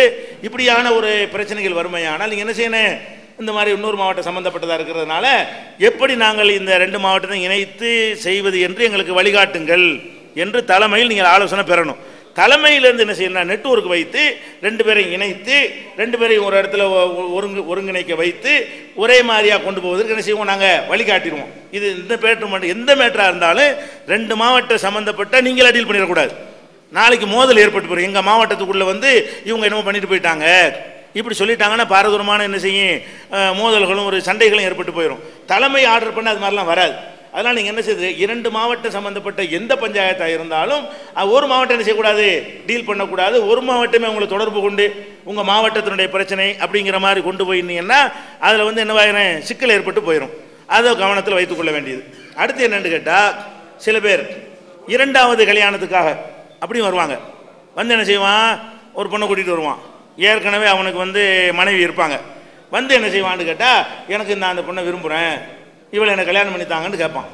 2வது கல்யாணத்துக்கு மார்க்கத்தில் அனுமதி இருக்கிறது, மார்க்கத்தில் அனுமதி இருக்கிறது. உலகத்தில் எல்லாரும் செஞ்சுக்கிட்டு தான் இருக்கிறான், அதில் மாற்றுக்கிறது கிடையாது. ஆனால் இஸ்லாத்தை பொறுத்த வரைக்கும் 2ஆம் கல்யாணம் என்பது நம்ம அதிகமான மக்கள் விளங்கி வைத்திருக்கிறாங்களே, அப்படிப்பட்ட விஷயம் கிடையாது. 2வது கல்யாணம் பண்ணுறதா இருந்தாலும் அதில் முதல் மனைவியுடைய உரிமை அதில் சம்மந்தப்பட்டு இருக்கிறது. ஒரு மனைவியோடு வாழ்ந்துக்கிட்டு இருக்கிறான், வாழ்ந்து கொண்டிருக்கும் பொழுது இவனுடைய பொருளாதாரம் எல்லாம் அந்த மனைவிக்கு கொடுக்குறான். இவனுடைய 30 நாட்களையும் என்ன செய்கிறான், அந்த மனைவியோடு செலவழிக்கிறான். அந்த மாதிரி இருக்கும் பொழுது இன்னொரு கல்யாணம் பண்ணும் பொழுது அவளுடைய உரிமை பாதி குறைஞ்சதா இல்லையா, அவளுக்கு என்ன பொருளாதாரம் கிடைத்து கொண்டிருந்தோ பாதி குறைஞ்சு போய்விடும். இந்த பொண்டாட்டி கொடுக்க ஆரம்பிச்சிருவான். அது மாதிரி அங்கே 15 நாள் இருக்கிற மாதிரி இங்கே 15 நாள் இருந்தான்னு வைங்க, அவனுடைய உரிமை அங்கே பாதிக்கப்படுகிறது. யாருடைய உரிமையாவது பாதிக்கப்படுமையா, நம்மால் பாதிக்கப்படுமையானால் அவங்கள்ட்ட சொல்லி அவங்கள்ட்ட சம்மதம் வாங்கி தான் என்ன செய்யணும், அதை சம்மதிக்க வச்சு ஒப்புக்கொள்ள வைத்து தான் என்ன செய்யணும். அல்லது ஒப்புக்கொள்ள என்று சொன்னால் அதுக்கு ஒரு பைசல் பண்ணிட்டு தான் என்ன செய்யணும், இன்னொருத்தவங்களுக்கு போகணும். ஏன்னா உரிமையில் சம்மந்தப்படுது. கல்யாணம் பண்ண அனுமதி இருக்குது, வாஸ்தவம் தான். கல்யாணம் பண்ண அனுமதி இருந்தாலும் பண்ணும்போதே ஒரே நேரத்தில் ஒரே இடத்துல உட்கார வச்சு 4 கல்யாணம் பண்ணால் பஞ்சாயத்து கிடையாது. ஒரே இடத்துல 4 பொண்ணையும் வச்சு இந்த 4 பொண்ணையும் நான் என்ன செய்கிறேன், கல்யாணம் பண்ணுறேன்னு சொன்னால் எல்லாருமே காவாசி தான் விளைவிக்கிறாங்க. எல்லாம் 4 பேர் என்ன வைக்கிறாங்க, நமக்கு 7 நாள் நமக்கு 7 நாள் நமக்கு 7 நாள் கரெக்டாக புரிஞ்சுக்கிடுவாங்க. இவன் வருமானத்தில் ஆளுக்காவாசின்னு நினச்சிக்கிடுவாங்க. கல்யாணம் பண்ணும்போது ஒருத்தி நினச்சானா கல்யாணம் பண்ணுறாங்க, இந்த புருஷன் நமக்கு மட்டும் நினைச்சானே ஒரு பொம்பளை கல்யாணம் பண்றா, அப்படி தானே உங்க பொண்ணை கல்யாணம் பண்ணி கொடுக்குறீங்க. பொண்ணை கல்யாணம் பண்ணி கொடுக்குறவனும் என் மகளுக்கு மட்டும் புருஷனா இருப்பான்னு தான் நீங்க கொடுக்குறீங்க. அந்த பொண்ணும் என்ன நினைச்சிட்டு கல்யாணத்தை ஒத்துக்கொள்றா, எனக்கு மட்டும்தான் புருஷனா இருப்பான் அப்படிதான் நினைச்சிட்டு இருக்கிறா. அப்ப அப்படி நினைத்து அப்படி நம்ப வைத்து கல்யாணம் பண்ணி விட்டு அதை நீங்க மாத்தினீங்கன்னு சொன்னா, அந்த ஒப்பந்தத்தை மீறினீங்கன்னு சொன்னா, அது அந்த பெண்ணுக்கு செய்யற துரோகமாகத்தான் ஆகும். அதனால நீங்க என்ன பண்ணணும், இப்ப நபிகள் நாயகம் ஸல்லல்லாஹு அலைஹி வஸல்லம் காலத்துல கூட அவங்க மருமக அலி அவர் என்ன பண்ணாரு, ஃபாத்திமா நாயகி இருக்கும் பொழுது இன்னொரு கல்யாணம் பண்றதுக்கு என்ன செய்யறாரு, அவர் வந்து விரும்புறாரு. ஃபாத்திமா நாயகி இருக்கும் பொழுது இன்னொரு கல்யாணம் பண்றதுக்கு என்ன செய்யறாரு, அவர் வந்து விரும்புறாரு. அப்ப ரசூல் ஸல்லல்லாஹு அலைஹி வஸல்லம் கடுமையான கோபப்பட்டு என்ன செய்யறாங்க, இதை நான் அனுமதிக்க முடியாது. 3 தடவை சொல்றாங்க, மெம்பர்ல ஏறி சொல்றாங்க, லா ஆதனும் சும்மலா ஆதனும் சும்மலா ஆதனும், நான் அனுமதிக்க மாட்டேன், இதை ஒத்துக்கொள்ள முடியாது. அவர் ரசூல் அவனை 2ஆம் கல்யாணம் அனுமதின்னு சொல்லிட்டு போயிட்டாங்களா. அவர் வந்து வேற கல்யாணம் பண்ண நினைத்தாரையானால் என்ன செய்யட்டேன், என் மகள் ஃபாத்திமாவை டைவர்ஸ் பண்ணிவிட்டு விவாகரத்து பண்ணிவிட்டு அவர் கல்யாணம் பண்ணி கொள்ளட்டும் அப்படின்னு ரசூல் ஸல்லல்லாஹு அலைஹி வஸல்லம் மெம்பர்ல என்ன செய்யறாங்க, அறிவிக்கிறாங்க. ஏன், அவர் ஏற்கனவே உறுதிமொழி கொடுத்துருக்காரு ஃபாத்திமாவோட மட்டும்தான் வாழுவேன்னு சொல்லி. ரசூல் அதையும் சுட்டி காட்டுறாங்க. அவர் என்னுடைய மூத்த மருமகன் வந்து அபுல் ஆஸ் வந்து எனக்கு வாக்களித்தார், வாக்களித்தபடி உண்மையாக நடந்து கொண்டார், இவர் வந்து வாக்களித்ததனபடி நடந்து கொள்ளலன்னு அலியை கண்டிக்கிறாங்க. அப்ப என்ன வாக்களித்தார் நமக்கு அதில் விளங்குகிறது. அபுல் ஆஸ் வாக்களித்தார், வாக்களித்தபடி நடந்து கொண்டார். ஆனால் ஜெயினபுடைய கணவர், ரசூலுல்லாஹ்வுடைய முதல் மகளுடைய கணவர் பேர் அபுல் ஆஸ், அவர் கல்யாணம் பண்ணாரு, மகளை கல்யாணம் பண்ணாரு, அவர் வாக்குறுதிப்படி நடந்து கொண்டார், இவர் வாக்குறுதிப்படி நடக்கல என்றெல்லாம் கண்டிக்கிறாங்க. தன்னுடைய மருமகனே கண்டிக்கிறாங்க மெம்பர்ல வச்சு. அதுக்கப்புறம் என் மகளை தலாக்கு சொல்லிட்டு வேணா கல்யாணம் பண்ணிக்கிட்டு போ, அது ஒரு ஃபைசல் பண்ணுன்னு என்ன செய்யறாங்க. இது தெரிஞ்சவன ரசூல் ஸல்லல்லாஹு அலைஹி வஸல்லம் வந்து அனுமதிக்க மாட்டேன்ட்டாங்க. நான் ஹலால ஹராம் ஆக்குறவன் கிடையாது, ஹராம ஹலால் ஆக்குறதுக்கு இது சொல்லவில்லை, இதான் ரூல்ட்டாங்க. அதையும் சேர்த்தே சொல்றாங்க, அல்லாஹ் அனுமதிச்சிருக்கிறான், அதை ஹராம் ஆக்குறதுக்காக சொல்லல, நல்லா பண்ணிக்கிறேன். ஆனா எனக்கு இது ஒரு மட்டும் ஃபாத்திமாவுக்கு மட்டும் புருஷனா இருப்பான்னு தானே சொன்னாரு, அப்ப ஏன் இவர் மீறுறாரு அப்படின்னு சொல்லி என்ன செஞ்சாங்க ரசூல் ஸல்லல்லாஹு அலைஹி வஸல்லம் அதை மறுத்திருக்கிறாங்க. அப்படித்தான் இன்னைக்கு தமிழகத்தில் உள்ள எல்லா முஸ்லீம்களுடைய நிலையும் அப்படித்தான். அரபு நாட்டில் வேணா கல்யாணம் பண்ணும்போது எப்படி கொடுப்பான், இவளையும் பண்ணிக்கிறவான் இன்னும் 3ஐயும் பண்ணிக்கிறவான் நினைச்சே கொடுப்பான். அரபு நாட்டில் பொண்ணு கொடுக்கும்போது எப்படி கொடுப்பான்னா, அந்த பொண்ணு நினைப்பா நம்மளை மட்டுமா பண்ண போறான், அடுத்த வாரம் வேற ஒருத்தையும் பண்ணுவான் அப்படின்னு. அவங்க வந்து இந்த எந்த ஒரு அக்ரிமெண்ட் அங்கே கிடையாது. நம்ம சமூக அமைப்பில் எப்படி இருக்குன்னு கேட்டால், இன்னொரு கல்யாணம் அப்படி சொன்னால் சொல்லி பாருங்களேன், நான் வந்து ஒரு மகளை கல்யாணம் பண்ணிக்கிற போறேன், அடுத்த வாரம் இன்னொன்று பண்ணுவேன் அப்படின்னு சொன்னா பொண்ணு அவ ஒத்துக்குருவாளா? அரபு நாட்டில் சொன்னா ஒத்துக்குருவா, பண்டு போட்டுமேன்றுவா. அரபு நாட்டில் ஒரு பொண்ணை கல்யாணம் பண்ணும்போது, இந்த உன்னை இப்போ கல்யாணம் பண்ணிக்கிறவன் அடுத்த வாரம் வேற ஒருத்தர் நல்லா பண்ணிட்டு போ அப்படின்றான், அவனு நல்லா பண்ணிட்டு போன்றான். அந்த நாட்டில் ஒரு சின்ன விஷயம் அது. அரபு நாட்டில் வந்து ஒரு சாதாரண ஒரு மேட்ரு. அந்த மேட்ரு நம்ம நாட்டை பொறுத்தவரைக்கும் இப்படி சொன்னாலே அந்த பொம்பளை ஒத்துக்குருவாளா? அப்போ என்ன நினைக்கிறாங்கன்னா, நமக்கு மட்டும் இந்த கணவர் இருக்கணும்னு ஒரு பெண்ணை விரும்பினால் அதுக்கு அவளுக்கு உரிமை இருக்கிறது, அதை ஒத்துக்கிட்டு தான் நீங்கள் கல்யாணம் பண்ணியிருக்கிறீங்க. அப்படி இருக்கும் பொழுது நீங்கள் என்ன செய்யணும், 2வது கல்யாணத்துக்கு யாராவது வந்தார்களே ஆனால் 3 விஷயங்கள் இருக்கிறது. ஒன்று, அந்த பெண்ணை நம்ம அழைக்கணும், அழைக்கத்தான் செய்வோம், ஒத்துக்கிறியான்னு கேட்கணும். ஒரு மூளை கூட்டிகிட்டு வந்துடுவானா, பண்ண மாட்டோம். உன் முதல் மனைவி அட்ரஸை கொடு, ஃபோன் நம்பரை கொடு, அவர் ஆப்பா அட்ரஸை கொடு, நாங்கள் ஃபோன் போட்டு பேசி என்ன செய்வோம், அவங்கள இங்கே வர வைப்போம், வச்சு உன்னைய அவங்கள வச்சு பேசுவோம் அப்படின்னு சொல்லுவோம். அது மறுத்தான்னு வைங்க, போய்கிட்டே இரு. இந்த ஜமாத்தில் பண்ணி வைக்க மாட்டோம். முதல் மனைவிக்கு சொல்லாமல் கள்ள கல்யாணம் பண்ணி வைக்கிறதுக்கு நாங்கள் என்ன செய்வோம், வெளிப்படையாக இருக்கணும். திருமணம் என்பது ஏன் மறைக்கிற, ஹலாலான ஒரு விஷயம் தானே, அதை ஏன்னா பின்னாடி தெரியாம மறைக்கிற, அல்ல அனுமதிச்சு தானே இருக்கான், விபச்சாரம் பண்ண போற, வெளிப்படையாக செய்ய தைரியம் தானே செய்யணும், ஓப்பனாக டிக்ளேர் பண்ணிட்டு செய்யணுமா இல்லையா அப்படின்னு சொல்லி நம்ம என்ன செய்வோம்னு கேட்டால், அந்த முதல் மனைவி வர சொல்லுவோம். வர சொன்ன பிறகு சம்மதம் கேட்கறது இல்லை, அவங்களுக்கு புரிய வைப்போம். என்னது, இந்த மாதிரி ஒரு மாதிரியா தொடுப்பு ஏற்பட்டு போச்சு, இல்லைன்னா விசாரணை தான் பண்ணுவோம், அந்த ஆள் என்ன அந்த ஒரு 2 பேரும் கான்ஃபிடென்ட்டாக இருக்கிறாங்க, நீ என்னம்மா செய்தி ஒத்துக்கிறியாங்கிற மாதிரி என்ன செய்வோம், அதை நம்ம சொல்லுவோம். ஒத்துக்கிட்டாங்கன்னா சமூகத்தோட அந்த மேரேஜும் நடந்துடும். ஒத்துக்கிறல அப்படின்னா அப்போ நீ என்ன சொல்கிற, அவர் செய்வேன்னு உறுதியாக நிற்கிறாரு, நீ வந்து வேணும் ஒத்துக்க அவர் செய்யக்கூடாது நீ சொல்கிற, 2ஐயும் செய்ய முடியாது, ஒன்று தான் செய்ய முடியும். அவர் மாட்டேங்கிறாள், நீ என்ன பண்ணுவேன், அப்போ ஏன் விஷயத்தை முடிச்சு விட சொல்லுங்க அப்படின்னு வருவா. ஒன்றும் ஒத்துக்கிறவா, இல்லைன்னு என்ன செய்வா, என்னுடைய பிரச்சனையை தீர்த்து விட்டு அவர் செஞ்சுக்கிறட்டும். அப்போ நம்ம என்ன செய்வோம், அவளுக்கு அந்த ரைட் இருக்குப்பா, ஃபாத்திமா நாயகி விஷயமா ரசூலுல்லாஹ் சொல்லியிருக்கிறாங்கல்ல, என் மக விஷயத்தை முடிச்சு விட்டு நீ வேற கல்யாணம் பண்ணிக்கேண்டு, அந்த மாதிரி நீ என்ன செய்யணும், இந்த பொம்பளை கல்யாணம் பண்ண போறியா, இந்த முதல் மனைவி விஷயத்துக்கு முடி, அவளுக்கு என்ன கொடுக்க போற, அவள் உன்னோட வாழ விரும்பலை, 2வது மனைவியா 2 பேரில் ஒருவராக அவள் இருக்க விரும்பலைங்கிறா, அவளுக்கு முழுசாக தான் நீ வேணுங்கிறா, இப்போ நீ என்னப்பா சொல்கிற அப்படின்னு கேட்கும்போது கடைசியில் பேசி என்ன செய்வான், இல்லை நான் அப்படின்னா முதல் மனைவியோட இருந்துக்கிறேன்னு சொல்கிறவனு இருக்கிறான், வணங்குதா. அப்படி சொன்னால் நீ போயிட்டு இருந்தம்மா அனுப்பி விட்டுற வேண்டியதுதான். ரெண்டாவது மனைவியோட தான் இருப்பேன்னு சொல்கிறவனு இருக்கிறான் இவன் வேணான்னு சொல்லி. அப்போ டைவர்ஸ் அளவுக்கு வந்துருச்சுன்னு சொன்னால் அப்போ நஷ்டஈடு வாங்கி கொடுக்கணும். அப்போ சும்மா விட முடியாது. இவ்வளோ நேரம் வாழ்ந்துவிட்டு திரும்பி வேணான்னு சொன்னீங்கன்னா அதுக்கு என்ன செய்யக்கூடாது, சும்மா விடக்கூடாது. அதுக்கு என்ன நஷ்டஈடுன்னு சொல்லி அதுக்கு தகுந்தவாறு பிள்ளைகள் இருந்தால் பிள்ளைகளுக்கு உள்ளது, மனைவிக்கு உரிய முறை விவாகரத்துக்குன்னு கொடுக்க வேண்டிய விஷயங்கள் இதெல்லாம் என்ன செய்யணும், செஞ்சு கொடுக்கணும். அப்போ இப்படித்தான் ரெண்டாம் கல்யாணம் பண்ணணுமே தவிர ரகசியமாக போய் கல்யாணம் பண்ணி வச்சுன்னு வைங்க, அது மார்க்கத்திலையும் பாவமாக போயிடும், ஒரு பெண்ணுடைய உரிமையை பறிச்சதாயிரும். அதை விட என்ன நடக்க முடியாது, அந்த ரகசிய கல்யாணம் பண்ணிங்கன்னா நேர்மையாகவே நடக்க மாட்டான். ரகசிய கல்யாணம் பண்ணுற எல்லாத்தையும் நீங்கள் பார்த்தீங்கன்னு சொன்னால் ஒரு மனைவிட்ட வந்து என்ன செய்வான்னா கம்மியாகவும் ஒரு மனைவி கூட தான் இருப்பான். அதாவது ரெண்டாவது கல்யாணம் பண்ணுறானே அது கல்ல திருட்டு கல்யாணமாக இருக்கனால இங்கே வந்து 25 நாளைக்கு இருந்துட்டு 5 நாளைக்கு என்ன செய்வான், அந்த மெட்ராஸ் வரைக்கும் போயிட்டு வர்றேன் இப்படி சொல்லிட்டு இப்படி போயிட்டு வருவான் ஒளிஞ்சு.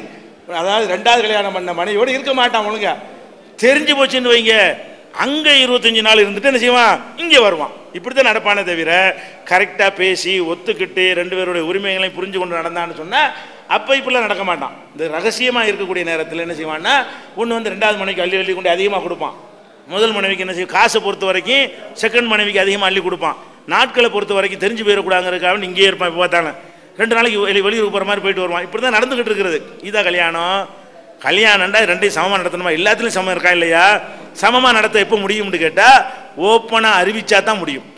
ஓப்பனாக டிக்ளேர் பண்ண ஒருத்தன் தயாராக இல்லைன்னு சொன்னால் அவன் 2 பேருக்கும் நேர்மையாக நடக்க மாட்டான்.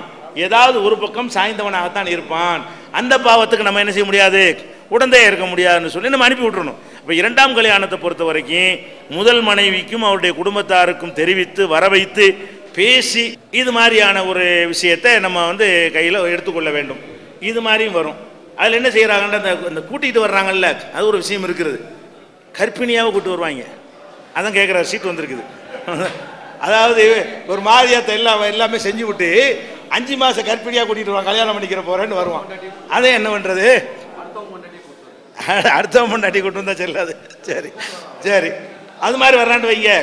இது மாதிரிலாம் வந்தாலும் மார்க்கம் இஸ்லாமிய மார்க்கத்தில் இஸ்லாமிய சட்டம் அமுலானால் இந்த கொஸ்டினே வராது. ஏன், விபச்சாரத்துக்கு மரண தண்டனை கொடுத்து காலி பண்ணிடுவாங்க, இருக்க மாட்டான் உலகத்திலேயே. நம்ம இஸ்லாமிய சட்டம் இல்லைங்கிறனால இதெல்லாம் நடந்துகிட்டு இருக்கிறவங்க தான் இருக்கிறதுக்குள்ளே தான் அந்த பேசி வருது. இல்லாட்டி என்ன செய்யாது, இது ஒரு பஞ்சாயத்தே வராது, காலி பண்ணிடுவாங்கல்ல. விபச்சாரத்துக்குரிய தண்டனையை கொடுத்தா என்ன ஆயிரும், நம்ம தண்டனையை கொடுக்க முடியும். சரி உண்டாகி போச்சா, என்ன செய்யறது, அவனால தான் கரு உண்டாயிருக்குங்கிறாளா, கல்யாணம் பண்ண விரும்புகிறாங்களா, நம்ம முறைப்படி பெற்றோர்களாம் சொல்லி என்ன செய்வோம், இந்த கல்யாணத்தை பண்ணி வச்சுட்டோம்னா ஒரு பிரச்சனை கிடையாது. அந்த குழந்தைகள் வந்து அவனே ஒத்துக்கிட்டான்னா நம்ம போய் குறுக்க நிற்க தேவை கிடையாது. அவளே ஒத்துக்கிட்டான்னு சொன்னால் நம்ம போய் உன் பிள்ளை இல்லை, இந்த பிள்ளைக்கு என்ன டீப்பாலாம் போட்டு ஆலோசிச்சுட்டு இருக்க வேண்டியதில்லை. அது பஞ்சாயத்து வந்தால் தான் பார்க்கணும். பஞ்சாயத்து வராமல் நம்ம தலையிடக்கூடாது. அரசாங்கமே பஞ்சாயத்து வராட்டி தலையிடாது. நம்மளா போய் பஞ்சாயத்து கொண்டு போனால் தான் என்ன செய்வாங்க, தலையிடுவாங்க. இதில் சிவில் மேட்ரு, அவங்களுக்குள்ளே ஒத்துக்கிட்டு போனால் போயிட்டு இருக்க வேண்டியது தான். அப்போ இருக்கிற சட்டத்துக்கு தகுந்தவாறு என்ன செய்ய முடியுமோ அதுதான் செய்யணுமே தவிர நம்ம உள்ள நுழைஞ்சு டீப்பாலாம் போயிட்டு இந்த பிள்ளை யாருக்கு பிறந்து அப்படிலாம் கேட்டு இருக்க வேண்டிய அவசியம் கிடையாது. கேஸ் இவ்வளவு தான், கேஸ் தான் நம்ம பார்க்கணும், வழக்கத்தான் பார்க்கணும். இது ஒரு விஷயத்தை வைத்துக்கொள்ள வேண்டும். அடுத்து வந்து அவர் என்ன செய்ய, அடுத்தவன் முன்னாடி கர்ப்பிணியை கூட்டு வந்து என்ன செய்யறது அப்படின்னு கேட்குறாரு. அடுத்தவன் முன்னாடி கூட்டு கர்ப்பிணியாக வந்தார்களே ஆனால் ஒன்றுக்கு இதாக இருக்கிறது, ஒன்றுக்கு என்ன இருக்குது, மார்க்கத்தில் இதாக இருக்கிறது. இப்போ தலாக்குன்னு சொல்கிறோன்னு வைங்களேன், தலாக்குக்கு என்ன இத்தா, 3 மாதவிடாய் காலம் வந்து இதாக இருக்கிறது. விவாகரத்து பண்ணிட்டாங்கன்னு சொன்னால் 3 மாதவிடாய் காலத்துக்கு அப்புறம் தான் அந்த பெண்ணுக்கு வேறு கல்யாணம் பண்ண முடியும். 3 மாதவிடாய்க்கு முன்னாடி என்ன செய்யக்கூடாது, வேறு கல்யாணம் பண்ணக்கூடாது. அதே மாதிரி இப்போ குலா கொடுத்து நம்ம பொம்பளை இல்லைன்னு தலா கேட்குறாங்கன்னு வைங்க, அதை பிரிச்சுட்டோம்னு சொன்னால் 1 மாதவிடாய் காலம், அதை சுமார் 1 மாதம், 1 மாத காலத்துக்கு பிறகு அந்த பொம்பளை கல்யாணம் பண்ணணும். இன்றைக்கி 2 பேரும் பிரித்து விட்டுறோமா, குலா கொடுத்துட்றோமா, நாளைக்கு அந்த பொம்பளை கல்யாணம் பண்ணிடக்கூடாது. அவங்களுக்கு என்ன டைம் இருக்குது, ஏன்னாட்டா கரு இருந்துச்சுன்னா இன்னொருத்தங்க கருவை சுமந்துருந்தா என்னன்னு பார்க்கணுமா இல்லையா, அதுக்காக வேண்டிய என்ன செய்யணும், 1 மாதவிடாய் காலம் அவங்களுக்கு வந்து இதாக இருக்கிறது. அவங்க கர்ப்பிணியாக இருப்பார்களே ஆனால் பிரசவிக்கிற வரைக்கும் என்ன இல்லை, கல்யாணம் கிடையாது. அது இவனாலே ஏற்பட்டதுன்னா அதுக்கு பிரச்சனை இல்லை. இன்னொருத்தன் பொண்டாடியை கூட்டிகிட்டு வர்றான்னு சொன்னால் அவனுடைய கருவை சுமந்துக்கிட்டு இருக்கும் பொழுது அது வந்து பிரசவிக்காமல் இப்படி கல்யாணம் பண்ணி கொடுக்குறது, பிள்ளையை பெற்றுட்டு வா, அதுக்கு முன்னாடி அதை டீல் பண்ண முடியாது அப்படின்னு நம்ம நினைஞ்சிருன்னு சொல்லிட வேண்டியது. அதே மாதிரி வந்து இப்போ தலாக்கு சொல்லிட்டாங்க, குலா கொடுத்துட்டாங்க, 1 மாதத்துக்கு பிறகு தெரியுது கர்ப்பமாக இருக்கிறது. அப்போ புள்ள பெற வரைக்கும் அவங்க கல்யாணம் பண்ணக்கூடாது. தலாக்காக இருந்தாலும் குலாவாக இருந்தாலும் சரி, விவாகரத்து செஞ்ச பிறகு வயிற்றில் குழந்தை இருக்கிறது தெரிய வறுமையானால் குழந்தையை பெற்றெடுக்கிற வரைக்கும் 9 மாதம் வரைக்கும் வெயிட் பண்ணி அதுக்கு பிறகு தான் என்ன செய்யணும், அவங்களுக்கு கல்யாணம் பண்ணி வைக்கணும். இதுதான் 2ஆம் திருமணத்துக்கு உரிய வழிமுறைகளாக நம்ம நினைஞ்சிருக்கிறோம், கையாண்டு கொண்டிருக்கிறோம். அதே மாதிரி வந்து இந்த ஓடி வர்றதுக்கான திருமணத்துடைய வழிமுறை இப்படி தான் கையாண்டு கொண்டிருக்கிறோம். அதுபோக மார்க் அடிப்படையில் சில விஷயங்கள் இருக்குது. நம்ம ஜமாத்தில் வந்து கல்யாணத்தை பதிவு பண்ணுறோம் இல்லையா, இந்த கல்யாணத்தை பதிவு பண்ணுற விஷயங்களில் 2 விதம் இருக்கிறது. நம்ம போய் எல்லா கல்யாணத்தையும் நம்ம ஆளுக்கு பதிவு பண்ணுறாங்க. சில ஊர்களில் சில கிளைகள் என்ன செய்கிறாங்கன்னா, பிதத்தை நடந்தாலும் சரி, அனாச்சாரமாக நடந்தாலும் சரி, அதில் வந்து ஆடம்பரமாக நடந்தாலும் சரி, அதெல்லாம் பிரச்சனை இல்லை என்கிற அடிப்படையில் என்ன செய்கிறாங்க, அதில் போய் நம்ம கலந்து கொள்வதும் அதை நம்முடைய தப்தரில் பதிவு செய்வதும் நம்முடைய வழிமுறையான வச்சுக்கிட்டு இருக்கிறாங்க. அது திருமணத்தை பொறுத்த வரைக்கும் நல்லா விளங்கி கொள்ள வேண்டும். இந்த மாதிரி எதிர்பாராமல் எந்த கொள்கையிலும் இல்லாமல் ஓடி வர்றாங்கல்ல, அவங்க என்ன தௌஹீத்வாதியா? திரும்பி யாரோ எவரையோ கூட்டு வர்றாங்க, ஒரு முஸ்லீம் காபீர் வர்றாங்கன்னு சொன்னால் இவங்க குஃப்ருக்கு போயிடக்கூடாதுங்கிற ஒரு நிர்பந்தத்திற்காக வேண்டி என்ன செய்கிறோம், அதை நம்ம பதிவு பண்ணுறோம். இதை ஆதாரமாக வைத்துக்கொண்டு ஊருக்குள்ள நடக்கிற பிதத்தான சுன்னத் ஜமாத் கல்யாணத்தில் அணிஞ்சிடக்கூடாது, அதை செய்யும்போது இதை செஞ்சா என்ன அப்படின்ற கூடாது. அது நிர்பந்தம். இதை விட்டால் எங்கே போயிடுறது, மதம் இஸ்லாத்தை கூட ஓடி போயிடும். அந்த மாதிரி ஒரு கணக்கு வரக்கூடிய நேரத்தில் அதை இழுத்து நிப்பாட்டுவதற்காக வேண்டி ஒரு நிர்பந்தத்திற்காக வேண்டி இதை மட்டும் நம்ம என்ன செய்கிறோம். ஆனால் கல்யாணத்தை கரெக்டாக தான் செய்கிறோம். ஆஃபீஸில் வச்சு பரிசம்பளம் வாங்கி வச்சு சும்மா அற்ப செலவில் மகரை கொடுத்து முறைப்படி தான் கல்யாணம். கல்யாணத்தில் எந்த விதமான ஒரு இது இருக்காது. அவன் தௌஹீத்வாதின்னு சொல்ல முடியாது. வர்றவன் யாராக இருக்கலாம், என்ன மாதிரி ஒருத்தன் வேண்டாலும் இருக்கலாம். நம்ம அதை பார்க்குவது கிடையாது. காரணம் என்னென்னு கேட்டால், அவன் எல்லாத்தையும் உதறி விட்டுட்டு எந்த ஒரு ஜமாத்தையும் சாராமல் இங்கே வர்ற காரணத்தினால அவனை வந்து நம்ம அரவணைத்து செய்கிறோம். ஆனால் ஊருக்குள்ளே இருக்கிறவன் ஒரு ஜமாத்தை சார்ந்து இருக்கிறான், அவன் ஒரு கொள்கையில் உள்ளவனாக இருக்கிறான். அதில் உள்ளவன் நல்ல ஊருக்கே தெரியுது, இவன் வந்து தர்காவாதி, இவன் வந்து பிதத்துவாதி நல்லா தெரிகிறது. அவன் தப்பான கொள்கையில் இருக்கும். நம்ம ரிஜிஸ்டர் இப்படி பதிவு பண்ணுறது, அதை பதிவு பண்ணியெல்லாம் என்னவாயிரும், நம்ம ஆளுக்கு இருக்கிறவன் அது மாதிரி ஆரம்பிச்சிருவான். நம்மளும் பண்ணால் கூட பண்ணிடுவாங்க, நம்மளும் டவுரி வாங்கினா கூட நம்ம கல்யாணத்தையும் பதிவு பண்ணிக்கிடுவாங்கன்ட்டு இருக்கிறவனே நம்ம இழந்துட வேண்டிய நிலை வரும். அப்போ இது வந்து இந்த எதிர்பாராமல் எஸ்கேப் ஆகி ஓடி வர்ற கேஸ் இருக்குல்ல, அதுக்கு செய்கிற ஒரு அளவுகோலை நெஞ்சிடக்கூடாது.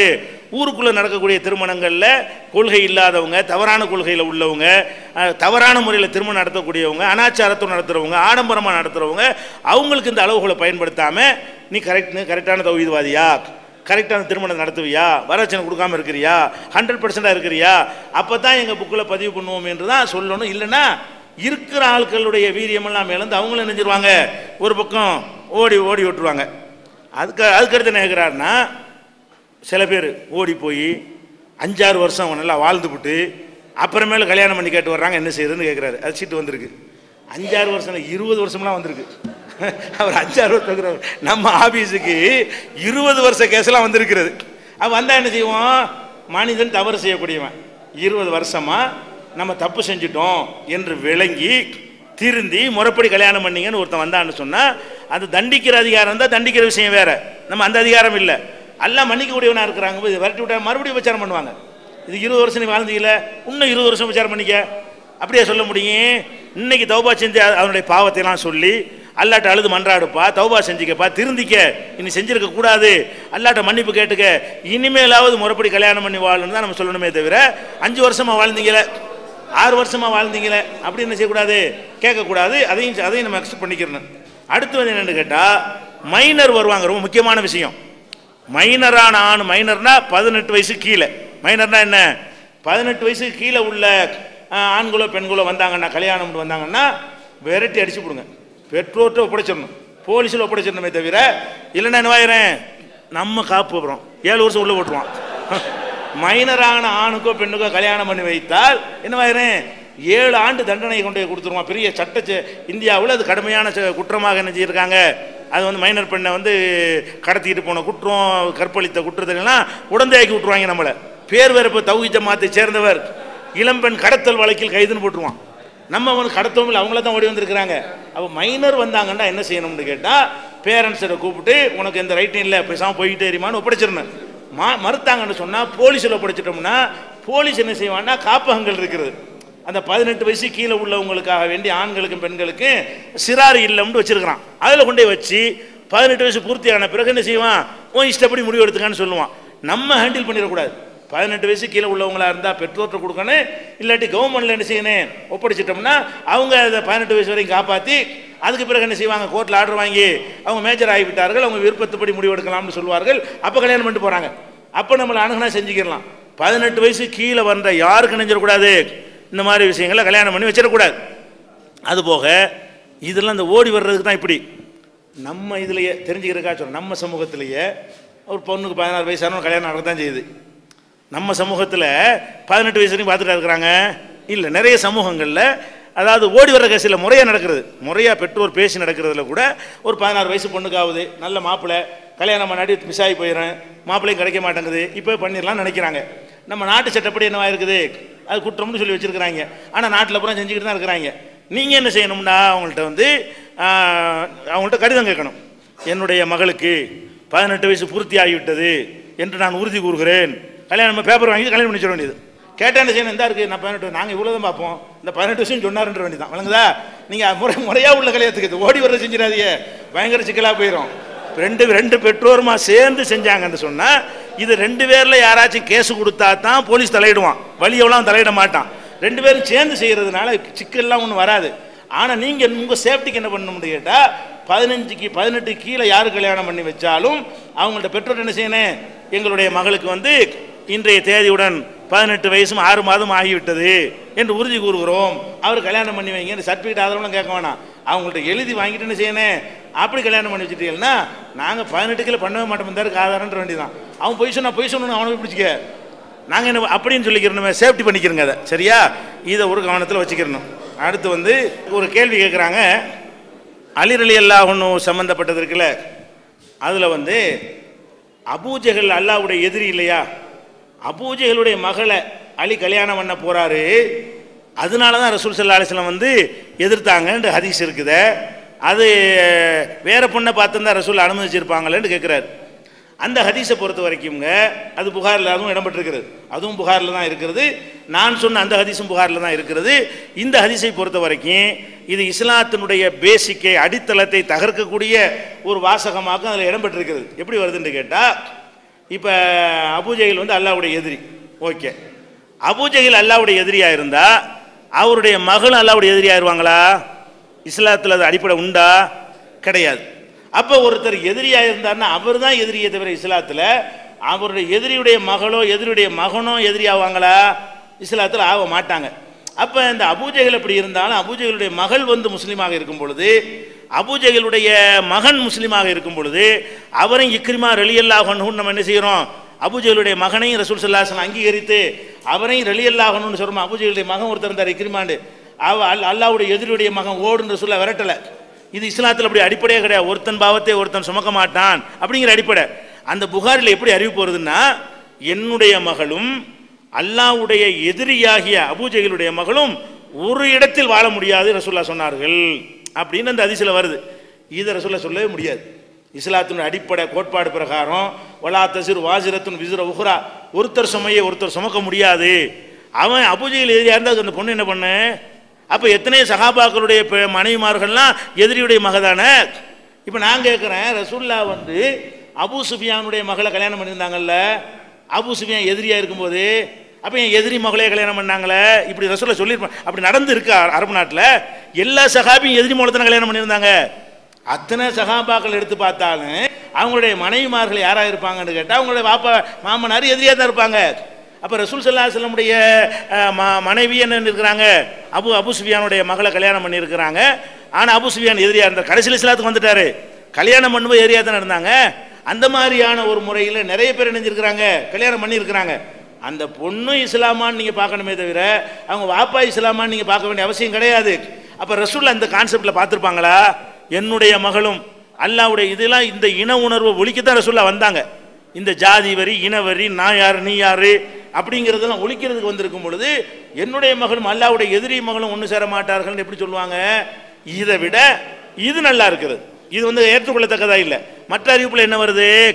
அதில் என்னுடைய மகள் ஃபாத்திமா என்னுடைய ஈரக்குலை, என்னுடைய ஈரக்குலைன்னு சொல்கிறாங்க. ஈரல்லவங்க அவங்க வேதனைப்பட்டால் நான் வேதனைப்படுவேன், அதனால அனுமதிக்க மாட்டேங்கிறாங்க. இப்போ யாரை கல்யாணம் பண்ணாலும் வேதனை வரத்தானே செய்யும். நம்ம மகளை கல்யாணம் பண்ணுற ஒருத்தர் இன்னொருத்தரை கல்யாணம் பண்ண எவனை பண்ணாலும் வாழ்க்கைக்கு போட்டி சேருன்னு வரும்போது வருத்தம் வரத்தானே செய்யும். அப்போ ரசூல் ஸல்லல்லாஹு அலைஹி வஸல்லம் இந்த காரணத்தையும் சொல்கிறாங்க. என்ன சொல்கிறாங்க? ஃபாத்திமா பிலாத் மின்னி என்னுடைய அவங்க என்னுடைய ஒரு துண்டு சதை துண்டு, அவங்கள யாராவது வேதனைப்படுத்தினார்களே ஆனால் அது எனக்கு வேதனை தரும்ங்கிறாங்க. அப்போ மகளுடைய வேதனை தான் டாப்பிக்கே தவிர அபூஜஹல் மகள் டாபிக் இல்லை. அபூஜஹல் மகளுக்கு பதிலாக வேற ஒரு பொண்ணை கல்யாணம் பண்ணியிருந்தா ஃபாத்திமா வேதனைப்பட மாட்டாங்களா? ஃபாத்திமா வேதனைப்பட்டது காரணம் வந்து வாழ்க்கையில் ஷேர் பண்ணுறதுனாலயா, அபூஜஹல் மகள்ங்கிறதுனாலயா? வாழ்க்கையை பங்கு போடுறதுனால தான் வேதனைப்பட்டாங்க. அப்போ அது யாரை கல்யாணம் பண்ணாலும் தான் மறுத்திருப்பாங்க.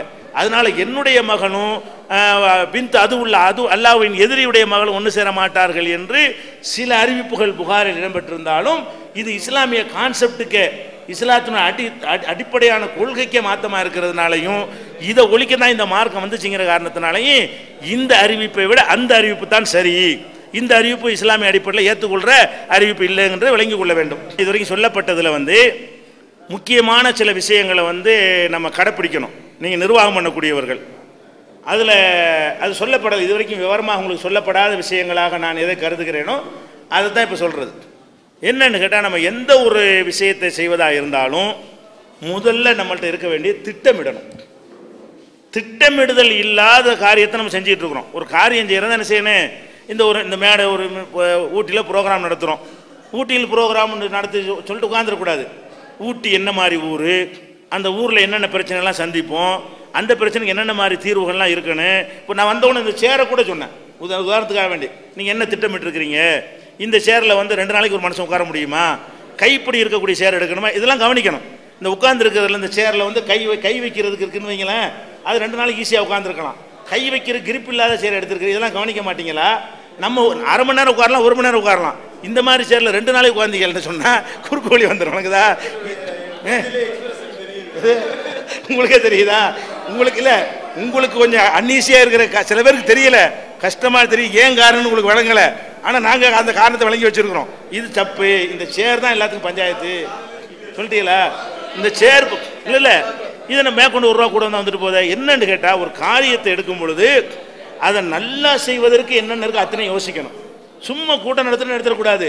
எத்தனை பேர் வருவார்கள், எத்தனை நாள் இருக்க போகிறோம், இத்தனை நாள் இருப்பதற்கு இந்த ஊரில் என்னென்ன வசதிகள் இருந்தால் அது சிறப்பாக இருக்கும், இப்படியெல்லாம் என்ன செய்யணும்? ஒவ்வொன்றையும் திட்டமிட்டு செய்யணும். மேம்போக்கா செய்கிற திட்டம்னா என்ன? ஒவ்வொரு விஷயத்தையும் எடுத்து உட்கார்ந்து கொண்டு இதில் என்னென்ன வேலையெல்லாம் இருக்குன்னு முதல்ல லிஸ்ட் எடுக்கணும். தனியாக எடுக்கக்கூடிய ஆலோசனை இதான் ஆலோசனை. ஒரு மாநாடு நடத்த போகிறீங்களா, மாநாடு நடத்த வேண்டும் அறிவிப்பு செஞ்சு மாநாடு நடத்திட முடியுமா? மாநாட்டில் என்னென்ன வகையான வேலைகள்லாம் இருக்குது அத்தனை வேலைகளையும் குறிப்பிடணும், அத்தனை வேலையும் குறிக்கணும், டிஸ்கஷனில் வைக்கணும், ஆளுக்கு ஒன்று சொல்லுவாங்க. அப்படி மொத்த வேலை எவ்வளோன்னு பட்டியல் எடுத்துக்கொண்டு அந்த வேலை எப்படியெல்லாம் செய்யணும் முதல் லிஸ்ட் எடுக்க வேண்டும். எந்த ஒரு பிரச்சனையாக இருந்தாலும் திட்டம் எப்படி போடணும்? முதல் வேலை லிஸ்ட்டு. என்ன செய்யணும்? சமையல் செய்யறா லிஸ்ட் எடுக்கணுமா இல்லையா? சாப்பாடு பிரியாணி சமைக்க வேண்டும்னா அதுக்கு லிஸ்ட் வேணும்ல. அரிசி எவ்வளவு, பருப்பு எவ்வளவு, எத்தனை பேருக்கு சமைக்க போகிறோம், எத்தனை வேலைக்கு சமைக்க போகிறோம், சமைக்க போகிற ஆளுக்கு என்ன மாதிரியான ஆளுக்கு அதையும் பார்க்கணுமா இல்லையா? சில பகுதியில் உள்ளவங்க நம்ம கம்மியாக சாப்பிடுவாங்க, சில பகுதியில் உள்ளவங்க 2 பேர் சாப்பாடு சாப்பிடுவாங்க. அப்போ உதாரணம் சொல்கிறேன், 100 பேருக்கு 200 பேர் சாப்பாடு கூட சமைக்க வேண்டியிருக்கும். யாரை கூப்பிடுறோம்? இளைஞர்களாக கூப்பிட்றோம், வயசான ஆளாக கூப்பிட்றோன்னு வைங்க, எல்லாம் 50 கூப்பிட்டுன்னு வைங்களேன். அப்போ என்ன செய்யலாம்? கொஞ்சம் குறைச்சிக்கலாம். அப்போ 60 வயசுக்கார ஆளை கூப்பிட்டு சாப்பாடு கொடுக்கணும்னு வைங்களேன், 100 பேர் சாப்பாடு சாப்பிட்டு 200 பேர் கொடுத்துடலாம். இளைஞர்களாக கூப்பிட்டீங்கன்னு சொன்னால் 150 பேருக்கு தான் சமைக்கணும். அது சமைக்கக்கூடிய வயசு, நல்லா எடுக்கக்கூடிய வயசு, இப்படிலாம் இருக்குல்ல. இப்படி எல்லாத்தையும் பார்க்கணும், சும்மா ஒரே நம்பர் இல்லை. அதனுடைய அத்தனை வகைகளையும் ஆலோசனை பண்ணி இதில் என்னென்னலாம் இருக்குதுன்னு சொல்லி என்ன செய்யணும்? அனைத்தையும் சிந்திக்க வேணும். இந்த லைட் வெளிச்சம் இல்லை பாருங்கள், திட்டமிடுதலில் கோளாறு என்னன்னு கேட்டால், அந்த வந்து பேசுகிறோம்னு சொன்னால் மக்கள் நமக்கு தெரியணும்.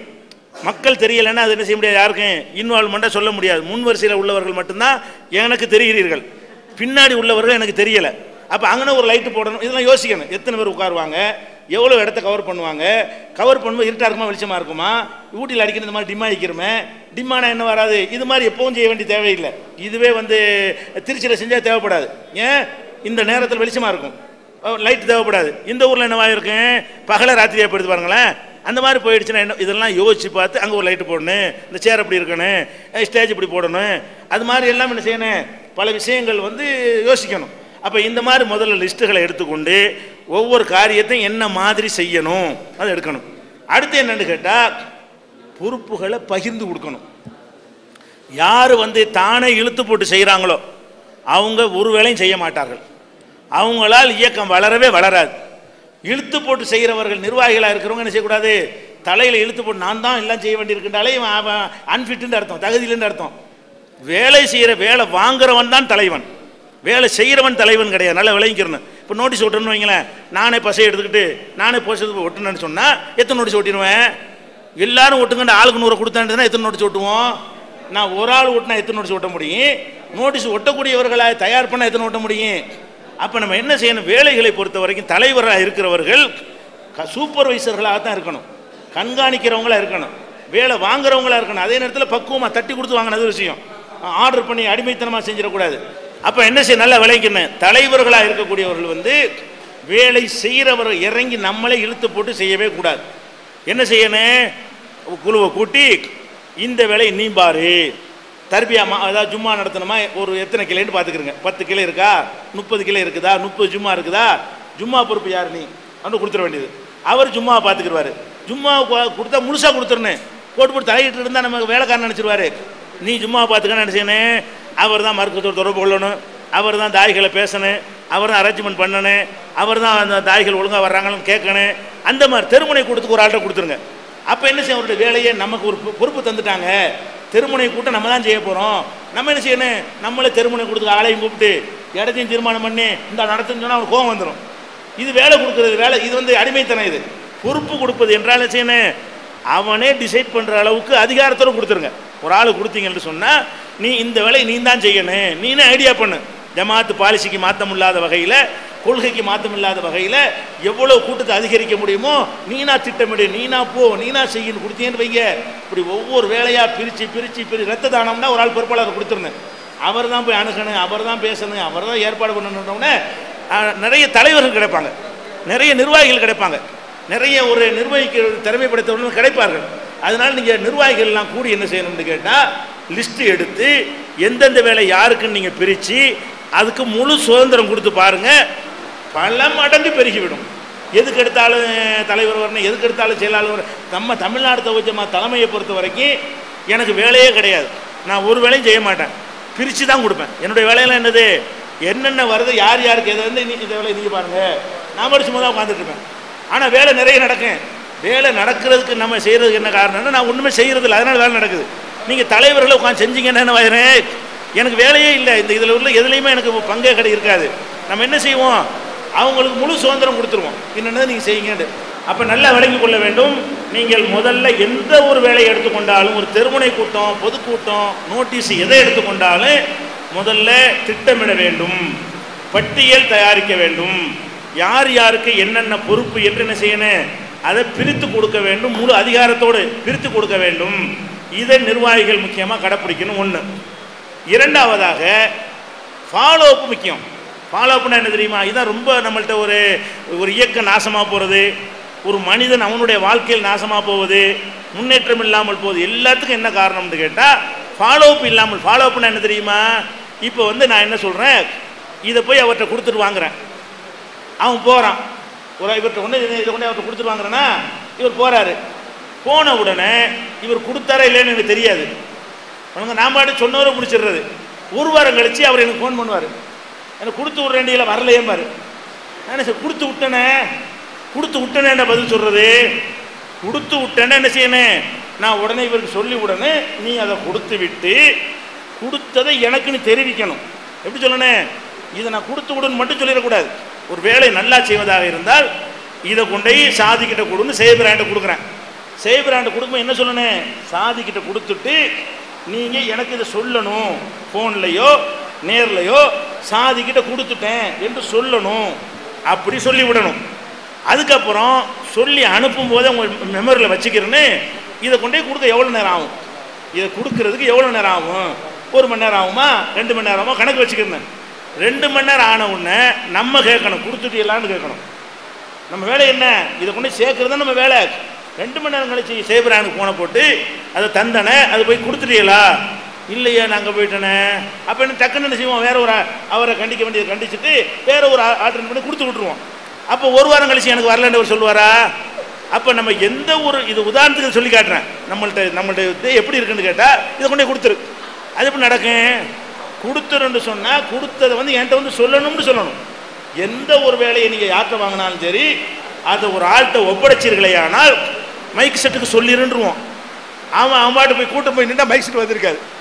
மீட்டிங்க்கு ஏற்பாடு பண்ணி நீ மைக் செட்டை சொல்லிருந்துட்டோமா, நம்ம பாட்டுக்கு மேடிக்கு வர்றோம், மைக் செட் இருக்காது. என்னடான்னு கேட்டால் சொல்லிட்டு நான் அவரை மைக் செட்டுக்காரன், அவர் போய் மைக் செட்காரன் சொல்லணுமா இல்லையா? இவர் என்ன செய்வார்? நான் சொல்லிட்டேன், யார்கிட்ட சொன்னேன்? இவர்கிட்ட தான் சொன்னேன், ஜப்பாட்டில் சொன்னேன். ஜப்பாட்டில் கேட்டால் நான் மறந்துட்டேனே, அப்படிம்பாரு. அப்போ நம்ம என்ன செய்யணும்? ஜப்பாரை கூட மீட்டிங் நடத்தணும், மேடை போடணும், மைக் செட்டு போடணும். மைக் செட்டு போடுறதா ஜப்பார்ட்ட பொறுப்பு, மைக் செட்டு உங்கள் பொறுப்புன்றுவோம்.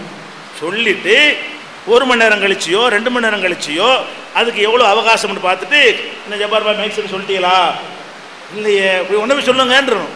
அது வேலையை செஞ்சுட்டு எனக்கு தெரிவிங்கன்னு சொல்லு. அப்படின்னா மேடையில் மைக் இருக்கும். இல்லாட்டி என்ன இருக்கேன், மைக் செட்டு வந்திருக்க சமையல்காரனு சொல்லிவிட்டு அவன் சமையல்காரனு சொல்லலன்னு வைங்க, பட்டினே கிடக்க முடியுமா? சோத்துல மட்டும் கரெக்டாக இருக்கிறோமா இல்லையா? அதில் கரெக்டாக இருப்போம். சாப்பாட்டை மட்டும் எல்லாரும் என்ன செய்வோம்? கரெக்டாக தான் இருக்கிறோம்.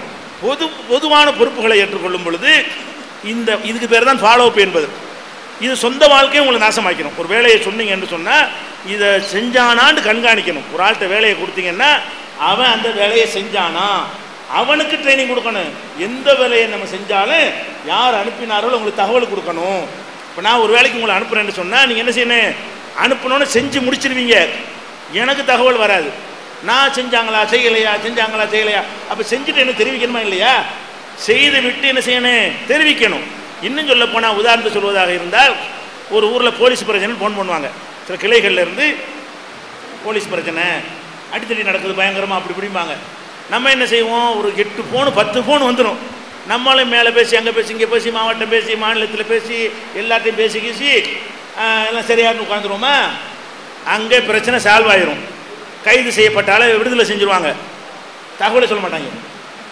ஆனால் முதல்ல உனக்கு காரியம் ஆகிற வரைக்கும் 20 பேர் ஃபோன் பண்ணியா இல்லையா? காரியம் ஆனவனை என்ன செய்யணும்னு கேட்டால், வீட்டு கூட்டு வந்துட்டோம், பையனை கூட்டு வந்துட்டோம். அந்த பையனை கூட்டிகிட்டு வர்ற வரைக்கும் பதறி 40 ஃபோன் பண்ண ஆளுக்க கூட்டிகிட்டு வந்த பிறகு நமக்கு தெரிவிக்கலைன்னா என்ன செய்வோம்? நம்ம என்ன செய்வோம்? சார் என்ன சார் அது கேட்டு பேசுமா? திட்டுவான் அவன். அப்போ கூட்டு போயிட்டாங்களே, காலையில் கூட்டு போயிட்டாங்களே. இது எவ்வளோ பெரிய கேவலம் ஒரு தலைமைக்கு.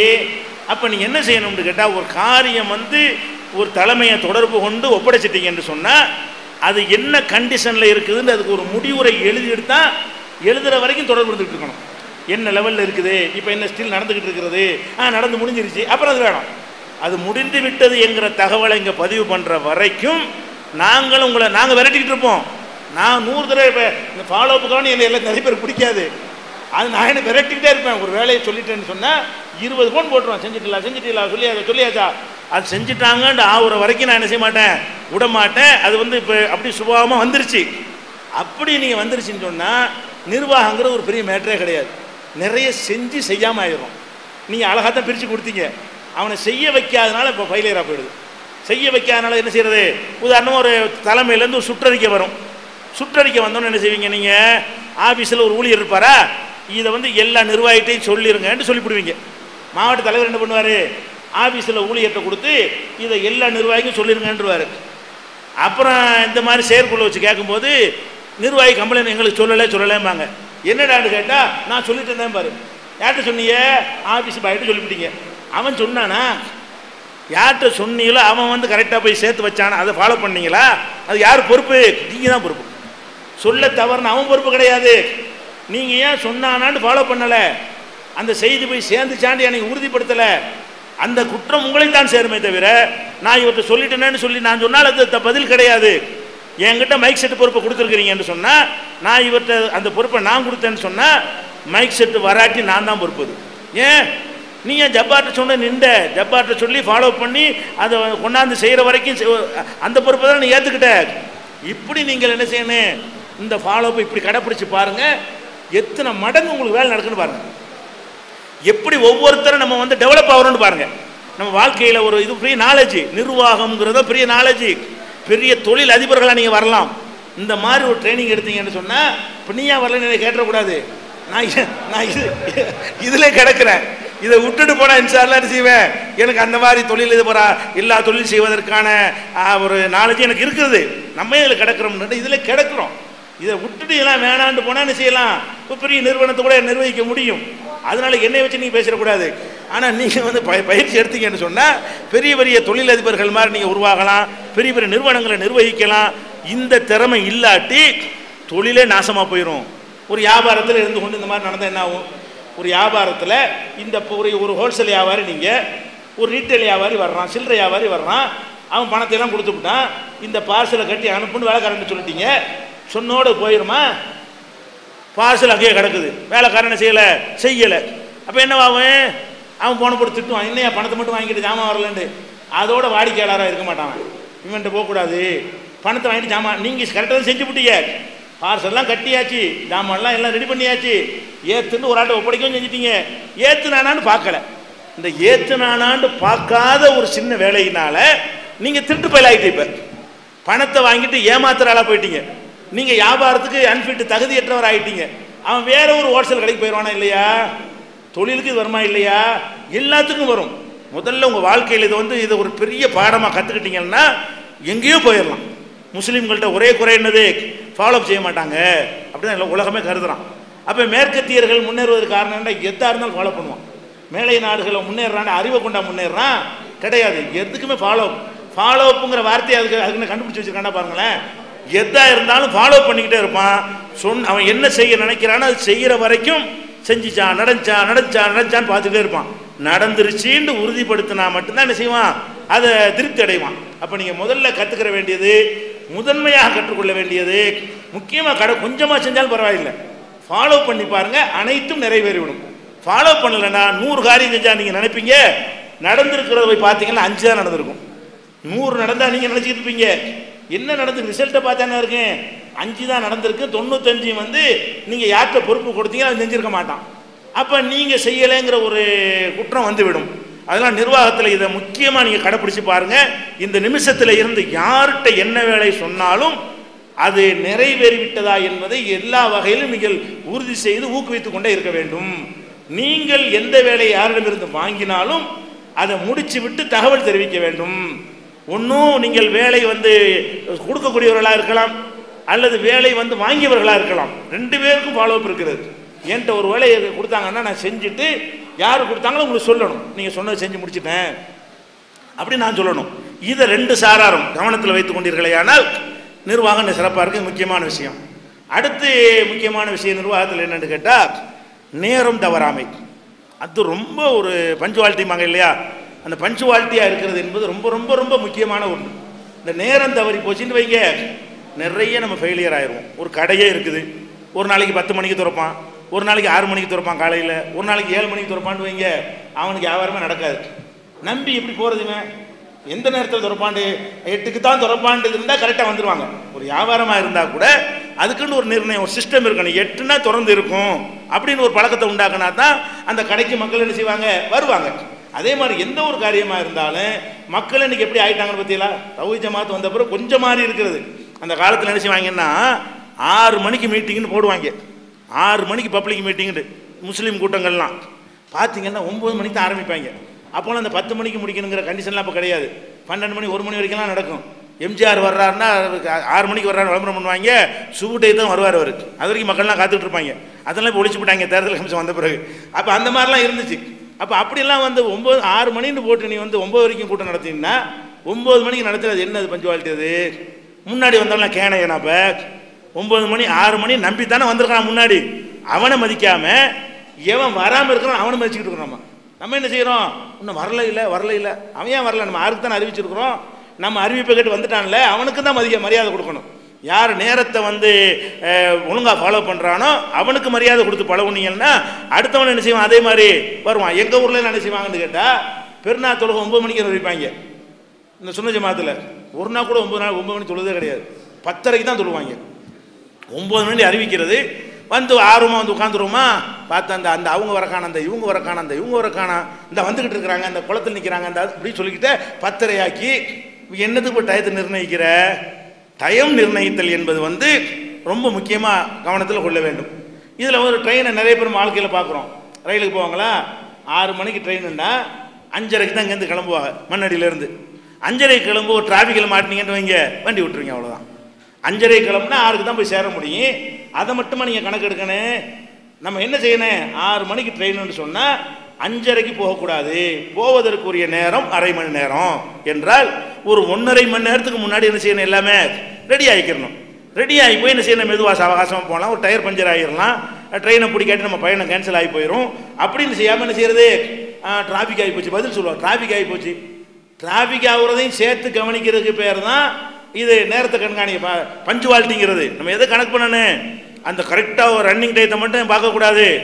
ரன்னிங் டயத்தையும் பார்க்கணும், அதுக்கு என்னென்ன இடைஞ்சல் வருதுன்னு பார்க்கணும், அதுக்கெல்லாம் சேர்த்து நேரத்தை ஒதுக்கி அதுக்கு தகுந்த மாதிரி புறப்பட்டு போனோம்னு சொன்னால் எந்த ஒரு காரியத்தையும் குறித்த நேரத்தில் என்ன செய்ய முடியும். அப்போ 10 மணிக்கு மசூரான்னு வச்சிங்கன்னா 3 பேர் வந்தால் மசூரா ஆரம்பிச்சிருங்க. அதில் எந்த ஒரு சலுகையும் காட்டாது, யாருக்கும் காட்டாதீங்க.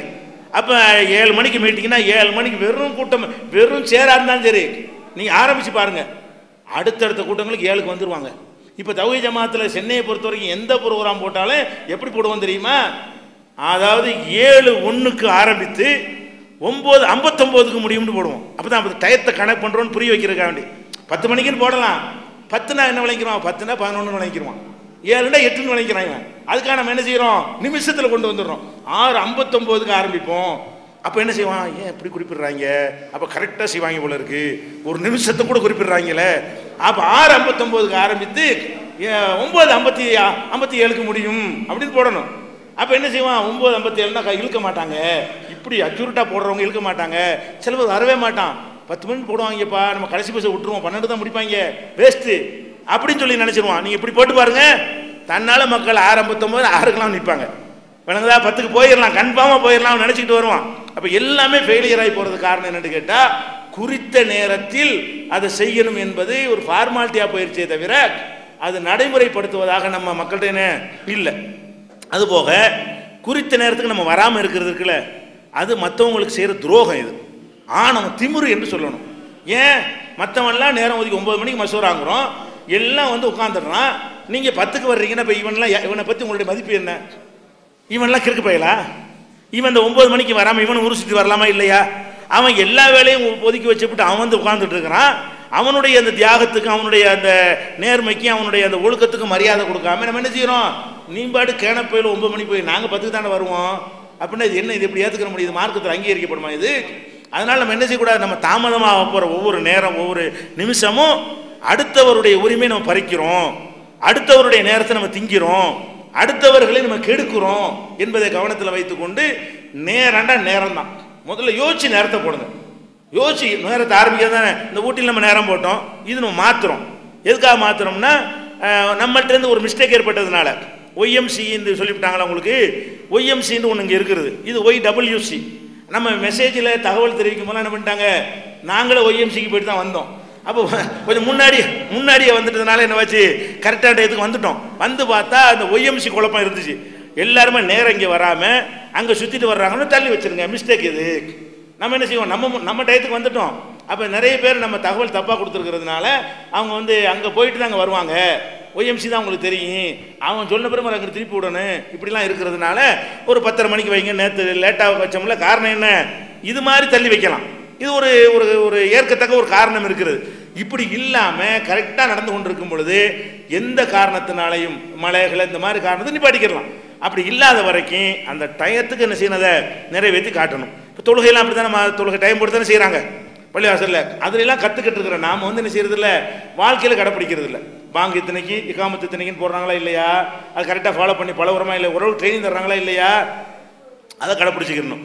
இந்த நேரம் தவறாமை வந்து நம்ம கடைப்பிடிச்சோம்னு சொன்னால் நிறைய வேலைகள் பண்ணலாம். அடுத்தடுத்து மசூராவுக்கு நிறைய பேர் வரவே மாட்டாங்க. நாங்கள் அனுபவத்தில் கண்டது, நேரம் தவறாமையை கடைப்பிடிக்காத காரணத்தினால மசூராண்டு கூப்பிட்டா வராமல் இருந்தாங்க. அதுக்கப்புறம் என்ன பண்ணோம், எத்தனை பேர் வர்றாங்க, 3 பேர்னால் 3 பேர் ஆரம்பிக்கிறேன்னு ஆரம்பித்தோமா, ஒரு ஆளுக்கு மிஸ் ஆகிறது கிடையாது. மசூராண்டா சொன்ன டயத்துக்கு ஆரம்பிப்பாங்க, சொன்ன டயத்துக்கு முடிப்பாங்க. முடிக்கிறதுக்கு நேரத்தை போடுங்க.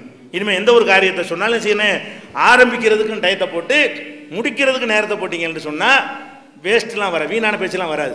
ஒரு இலக்கு இல்லைன்னு வைங்களேன், வளன்னு தேவையற்றதெல்லாம் பேசிக்கிட்டு இவ்வளவு தான் இருக்குதுன்னா என்னவாயிரும், நம்மள்ட்ட வந்து 10,000 கோடி இருக்குன்னு வைங்க, அப்போ திட்டமிட்டு நம்ம செலவழிக்க மாட்டோம். இருக்கிறது 500 ரூபாண்டா என்ன செய்வோம், இருக்கிறது 500 ரூபா தானே, அப்போ அதுக்கு செலவழிக்க கூட, இதுக்கு செலவழிக்க கூட, சோத்துக்கு இல்லாமல் போயிடும். இப்படி கணக்கு பண்ணுறமா இல்லையா? அப்போ நம்ம நாளையும் என்ன செய்யணும்னு கேட்டால் 6 மணி நேரம் தான் மசூராவுக்கு வச்சுருக்கிறோம்னு நினச்சிக்கிறணும்.